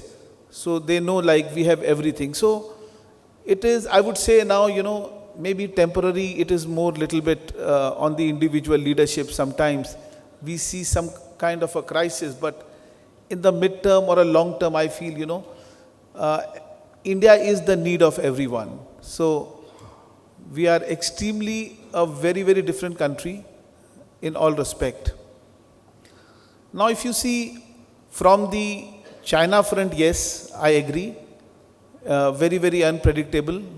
We have both the challenges with China. One is security always, they had been always penetrating in some crazy issues. And also economically, on the manufacturing side or the challenges side. But if you see in last 4 or 5 years, the kind of penetration, the kind of comfort, trust we had been able to build up across the, globe is, like the trust, which is the biggest asset for our country.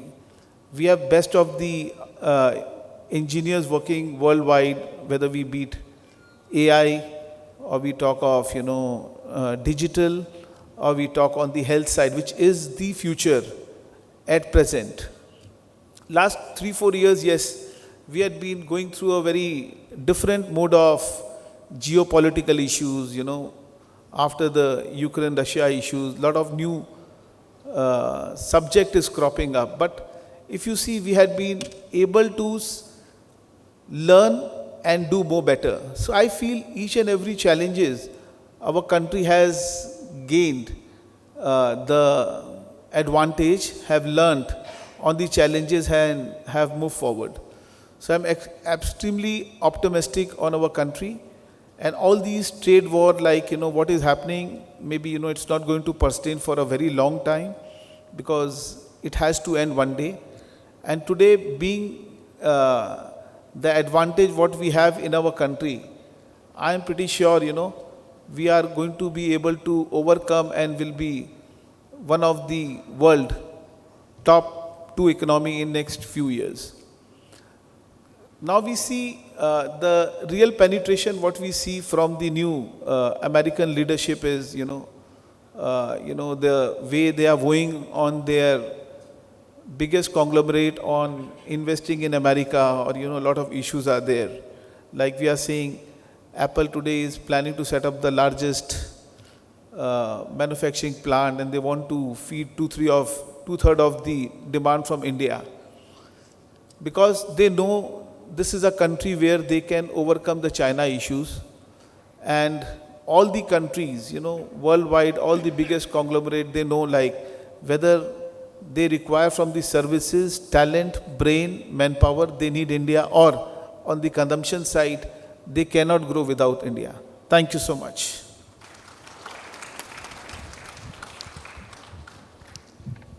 Mr. Agarwal, thank you. We now move on to our next speaker. It's my honor to request Shri M.K. Narayanan, former Honorable Governor of West Bengal, also former NSA. Sir, may I now request you to please address and deliver the valedictory address.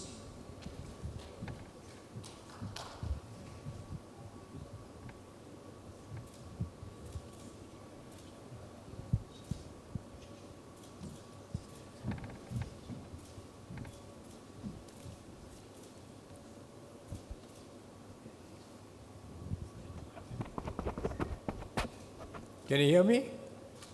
Yeah, okay. Yes or no? Yes, okay. First, I would like to thank the organizers, both Senerix as also the ICC, for inviting me to deliver what they call the valedictory address. I would have been proud to deliver the valedictory address, but unfortunately, I looked up the dictionary to find out what is meant by valedictory. I find that a valedictory address is usually delivered by a valedictorian at a graduation ceremony in a university or college.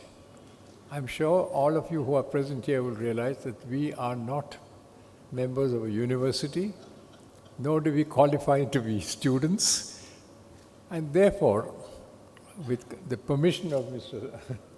Singh, I would like to say I am not going to deliver the valedictory address. That does not mean that I will not speak. For at 91 years of age, I like to hear my own voice. It's not often that I get a chance to do so. And you will have to endure listening to me for the next 10 to 12 minutes. It won't be as interesting as some of the speakers were just now. But I do feel that from time to time we need to come to understand the realities of the situation. I heard a lot about the Iron Dome just now. Ladies and gentlemen, there's no such thing as the Iron Dome. Don't think that you can be protected by an Iron Dome. Two, I would also like to say that don't talk too loosely about nuclear and nuclear attacks. As of now, I think the nuclear weapon is the ultimate weapon. And I was part of or rather I led the team that did the nuclear deal with the United States. We have forsworn the necessity or the requirement to be the first initiator of a nuclear attack. Because a nuclear attack causes untold problems and suffering. And let me assure you that an India-Pakistan nuclear conflict will cause untold problems. I just want to mention this. I'm saying this as a man who has been in security for nearly 70 years of his existence. Now, coming to today's discussions, I think whether by foresight or by hindsight, the organizers talked of a world, the world of uncertainty. Nothing could be truer than this. We do live in a world of uncertainty, for that is the only constant in today's geopolitics. Shifts in geopolitical hegemonies, wide-ranging geopolitical tensions, the spate of disruptive technologies, and the many economic tsunamis all point to an era of what I can only mention as shambolic disorder. The much-hyped rules-based international order, which many speakers spoke about a few minutes ago, does not exist any longer. We must come to terms with this reality. As we look at the world, and I'm sure that many of you will feel uncomfortable at what I'm trying to say. As we look at the world, what is most evident is that the US, which has constantly trumpeted that it is the bulwark of democracy, it represents democracy in its finest forms, is today a nation divided. I will not go so much to say what one of the earlier speakers said, that he dislikes the United States or he was uncomfortable with the United States. No, I'm not saying that. But the United States, I would say, is no longer a bulwark of democracy. And this is nothing much to, not only to do with the US presence '34, but it is a fact that if the rules of international conduct are not pursued, and the leading nation in the world, there's no denying the fact that the United States is leading, do not follow those rules, then international order is in grave danger. And I think that is the single most important message that comes out from the conference today. The world is, not because of Trump's tariffs, or because that China is doing some saber rattling, or that Pakistan launched an unprovoked war against India, but the world is in a state where uncertainty prevails, and that means each one of us is at risk today. Moving away from the United States, let's look at the rest of the world. A lot of speakers spoke about Europe and the European Union. Today, the European Union and Europe is wallowing in self-pity. It faces a crisis of major proportions. It does not know how to emerge. As we heard from one of the speakers earlier today, the bureaucrats, the Eurocrats rather, are running Europe. It is in total shambles today. It has no strength. It cannot protect itself. It depends on NATO, but it yet wants the vestiges of power without having any real strength. So I think Europe is today in one of the gravest crises that one can ever expect, and I don't see any easy solutions to the solution. Moving towards West Asia, the situation here is, if anything, even bleaker. Israel, I know that Israel is our friend and that we are very supportive. But this is a conference where we are trying to look at the world without its pluses and minuses in that sense. Israel, backed by the US today, refuses to abide by accepted civilizational norms. Whatever may be the quality of Israel, whatever may be, you cannot accept that the kind of pogrom that is taking place in Gaza can be accepted by the international community. I'm not saying that we should not be friendly with Israel. I think, more friends in Israel than I have in many other parts of the world. But I think India's greatness lies in the fact that it is always this whole thing of the Vasudeva Kudambam. We do not want people killed. Those killed in war, it's an unfortunate necessity, it may be, but not ordinary citizens. And therefore, I have no hesitation in saying that the kind of pogrom that is taking place is actually genocide, if not just short of a genocide. And if Israel is intent on achieving a geographical presence for itself far larger than before, so be it, but not at the cost of human lives that is taking place. And I think this conference should be able to send this message across, however small or big all of us may be here. Next, in Syria, the eclipse of the Alawite regime in Syria has what I would say brought in a reformed Islamist, a reformed Islamist state leader to lead the country. And we were looking at one stage we thought that it would mean that that Sunni influence will become the dominant influence in Sunni Islamic would be the dominant sentiments across the Middle East. But I don't know. President Trump, who has been, I think, the dominant figure in this conference, what jugaad did he do? He went there, he made peace, or rather, Al-Shara has made peace with them. And today we have a Syria, I don't know what to call it, what Syria is today. It is neither Islamist, nor Sunni, nor Shia, I don't know. But the fact of the matter is, we have a Syria which I think is in a turmoil of a certain kind.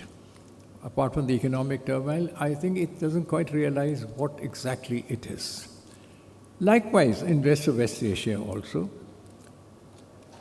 we see a great deal of churn taking place.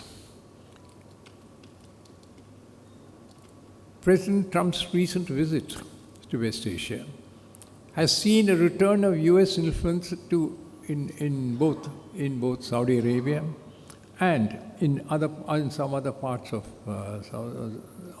West Asia. And therefore, when I use the word uncertainty is a dominant aspect in today's world, I have not used the word without any sense of, without due recognition of what is taking place. We are not sure. Where do we stand? Is Israel going to be the dominant factor in West Asia?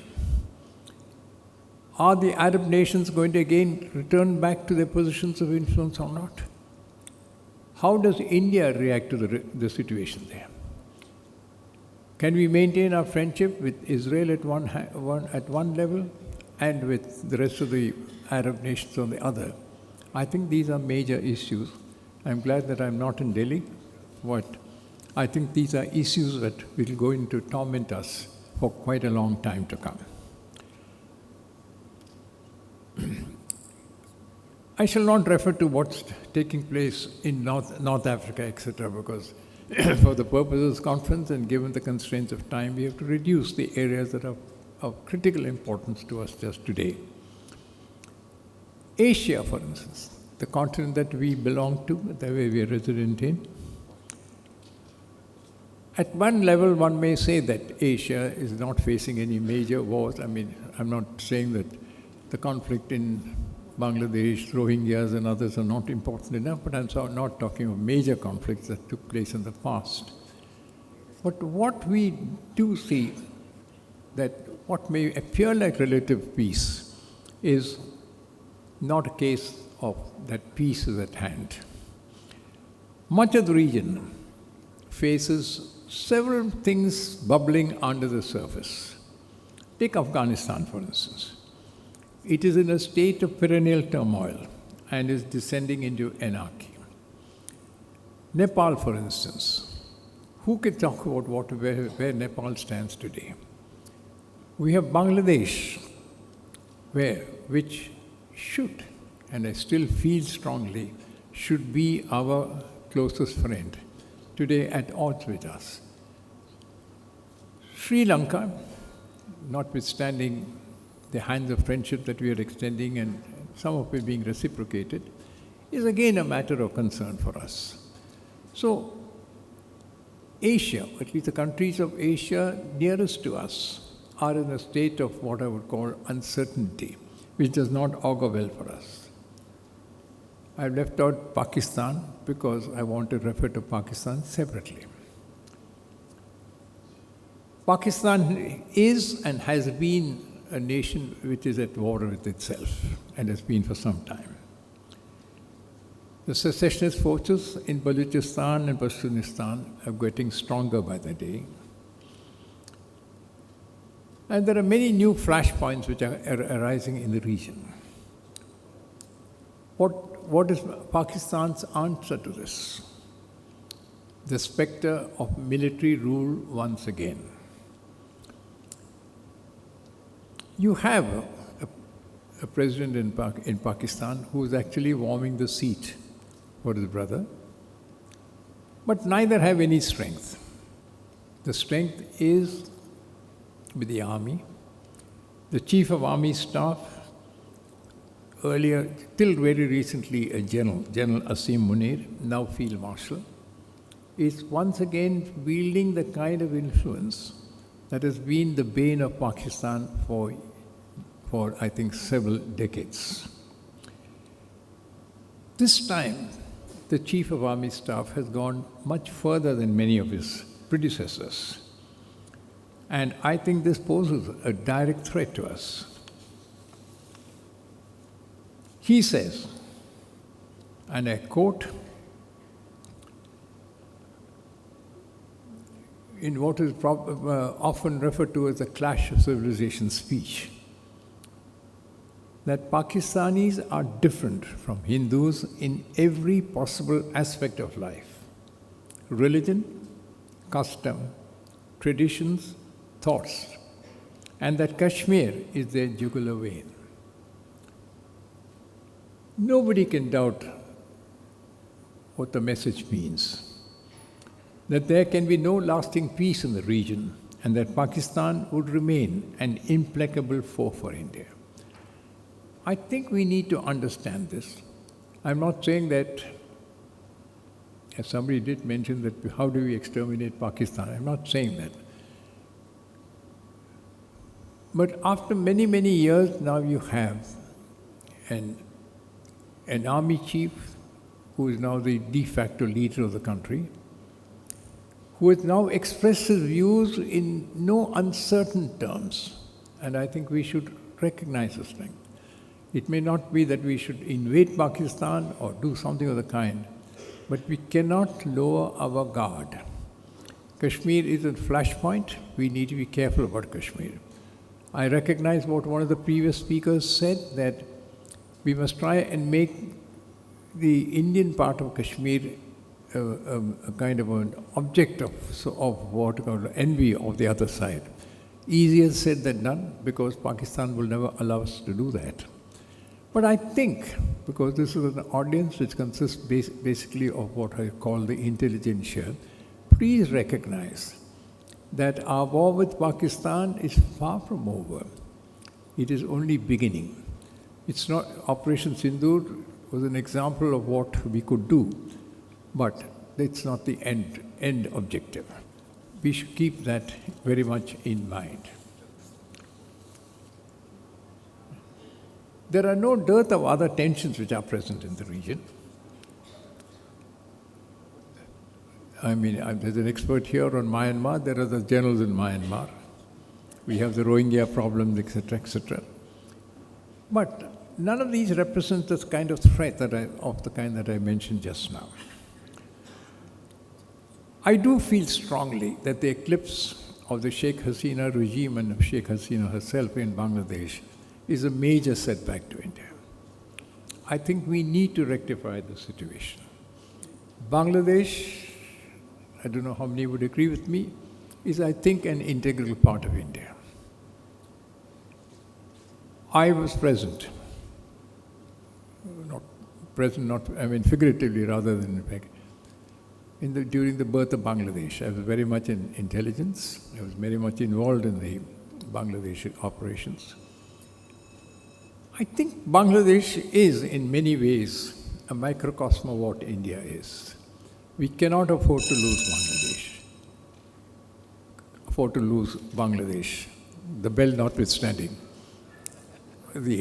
I think it's important for us to recognize that we have to recoup Bangladesh in whatever way we can, not by through invasion, because the people of Bangladesh and the people of India, particularly the people of Bengal, are one and the same. In many ways, I think Bangladesh has an even more vibrant history than our part of the country. So I think that this is an area that we need to attend. And for people in Bengal, this is a vital issue that we need to attend to. Coming to the rest of Asia, of course, China is the major. We had many China experts. Ashok Kant and I go back many years. Both of us like to boast that the only period that when India and China have been at peace was during 2005, 2010, when both of us were dealing with this problem. But the fact of the matter is, China is a civilizational problem. China is a civilizational threat. Please do not talk of conflict with China as you would talk with a conflict with any other part of the country. We are two great civilizations. I know I'm preaching. I shouldn't be preaching, but I do recognize. I have been on the, people talk of the border conflict. I keep telling people I have walked on the border as a young intelligence official, at least for the first 5 or 6 years. I've been on many of the areas that we are talking of. When you talk of Demtok, when you talk of Depsang, when you talk of Galwan, I've been in the area. We can't afford a war on these areas. There are what I would call cartographic problems of these areas, but that's not an area.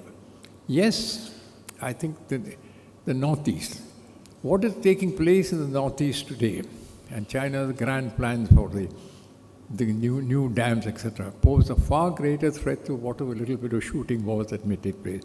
But India and China need to be in some way or the other at peace.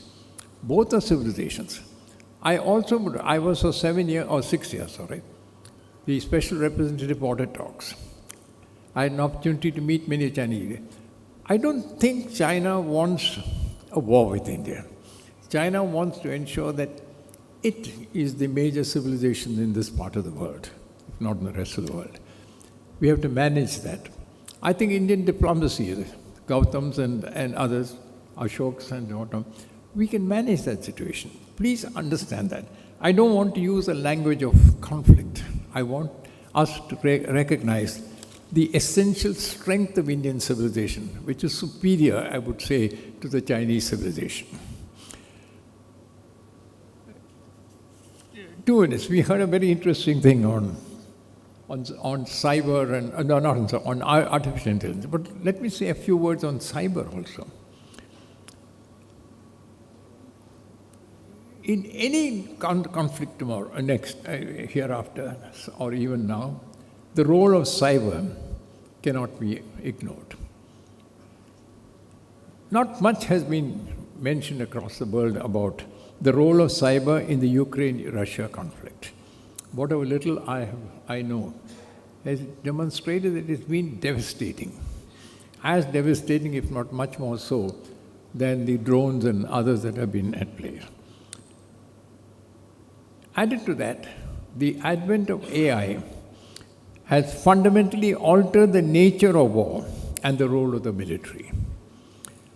So when we talk of India and the world and conflict, please realize that as war becomes increasingly technology intensive and software algorithms dominate, we will need to prepare for a future which would entail the emergence of large-scale autonomous battlefield weapons. I say this in the presence of Air Chief Marshal Anwar. I would end now by saying that technology which has played a vital role in sustaining humanity is today engaged in effecting a tectonic effect on the nature of future warfare. The Isha Upanishad contains a verse, and I quote, "Into a dark darkness enter those who dwell in ignorance, and into a darker darkness enter those who worship knowledge." The quote ends. I think that this has relevance to the situation that we find ourselves in. Thank you very much. Thank you, sir. Thank you for your very, very insightful address.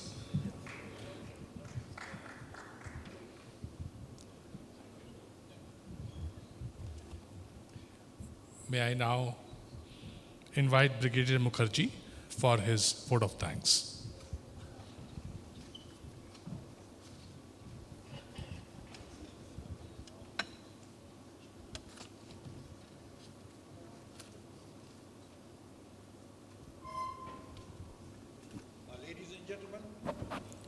As we come to the conclusion of this insightful and enriching seminar, it is my honor to deliver the vote of thanks on behalf of the organizing agencies, namely the Center for Eastern and Northeastern Regional Studies, Kolkata, and the Indian Chamber of Commerce. I extend our deepest gratitude to our esteemed panelists and moderators who covered the vast spectrum of today's discussion on global and regional geopolitics, security, and economics in today's world of uncertainty. Honorable Member of Parliament, Shri Manish Tiwari, set the stage for the debate, presentations, and speeches with the keynote address, and His Excellency Mr. Narayanan, former governor of our state of West Bengal, analytically summed up the uncertain future that prevails in his valedictory address. Our grateful thanks to our esteemed speakers, Mr. Sopan Dasgupta, Ambassador Ashok Kantha, Ambassador Gautam Mukhopadhyay, Mr. Pankaj Kumar Singh, Mr. Jayanto Roy Chaudhary, Mr. Rupendra Narayan Roy, Dr. Sriparnath Pathak, Professor Dipankar Sengupta, Lieutenant General J.R. Mukherjee, and Mr. Brij Bhushan Agarwal. You all are aware that all of them are very distinguished public figures and academics and pan-Indian following. We are grateful that they responded positively to our invitations to participate in today's seminar in spite of their extremely busy schedule. In fact, Mr. Manish Tiwari had to rush off immediately after his keynote address, as you noticed, as he is part of the one of the parliamentary delegations, which has been tasked to brief foreign governments, their media and think tanks about Operational Sindoor and the Pakistan machinations. Friends, on behalf of the organization, I wish to thank the august audience comprising of diplomats, academics, bureaucrats, professionals, retired defense service veterans, research scholars, and postgraduate students for not only positively listening to the speakers, but being patient and for actively participating in the proceedings. Once again, I thank you for being an enlightened and excellent audience.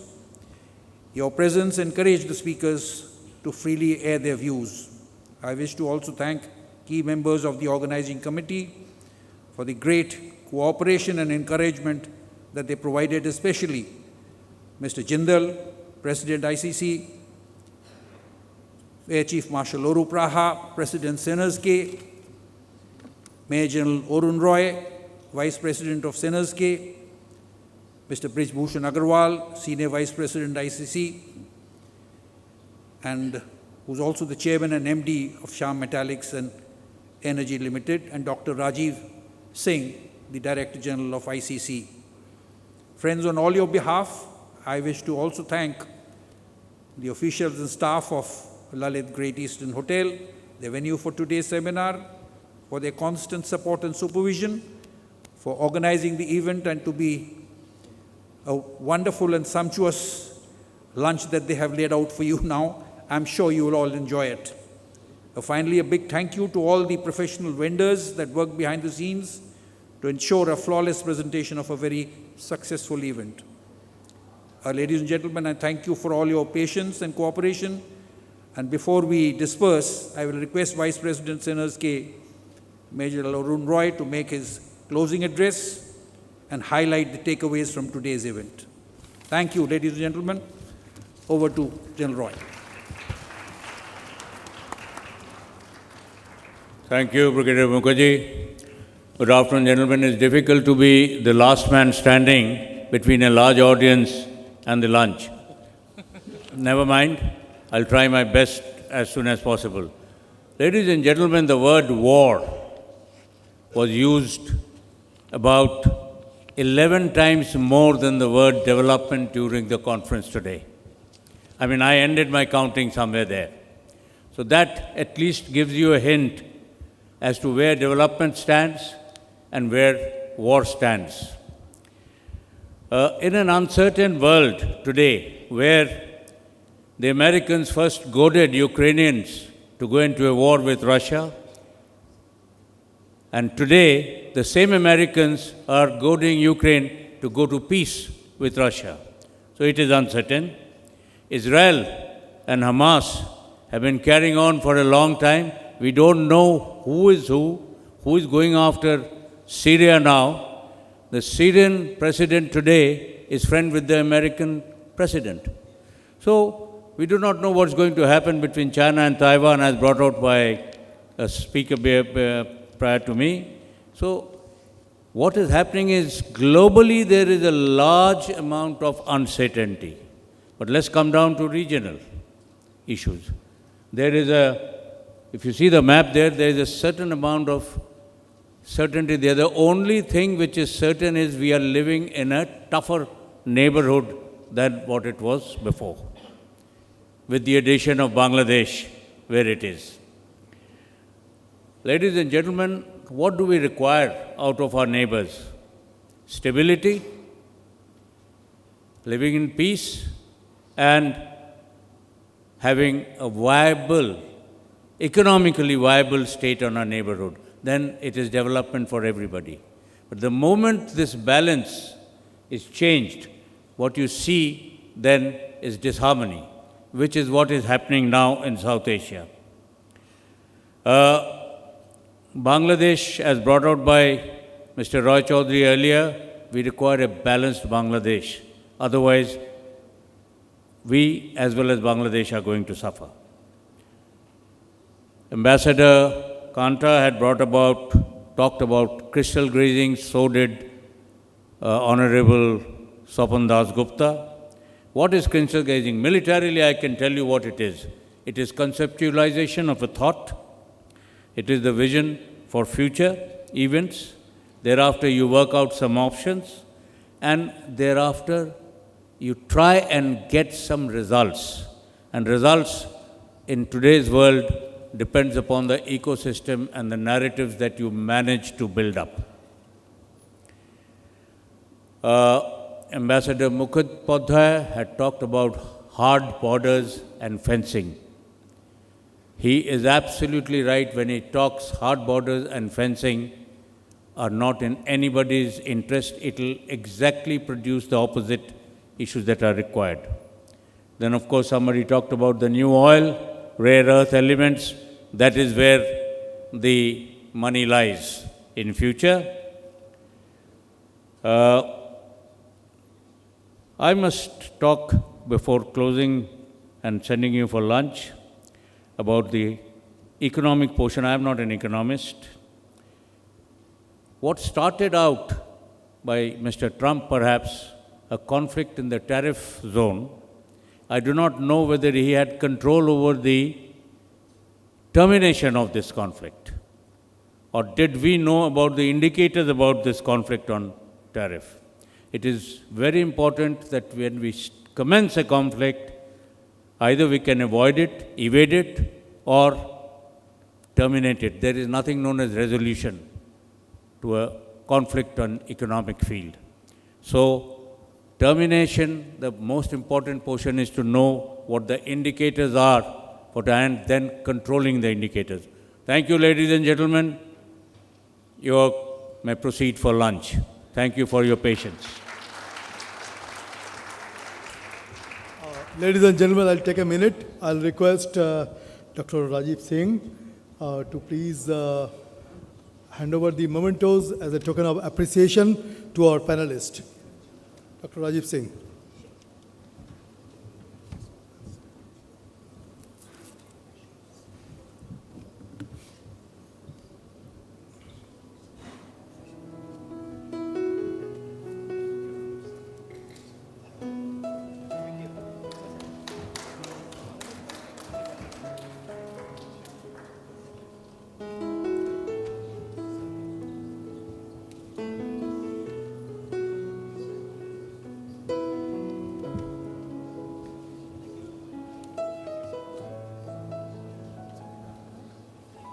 Group photograph, please.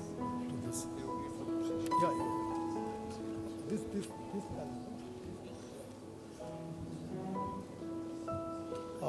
I'll request the panelists to please stand for a group photograph.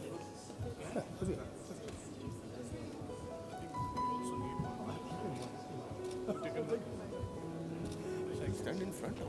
Yeah, front. Please stand in front. We don't want to move. So now, please. You also come. No.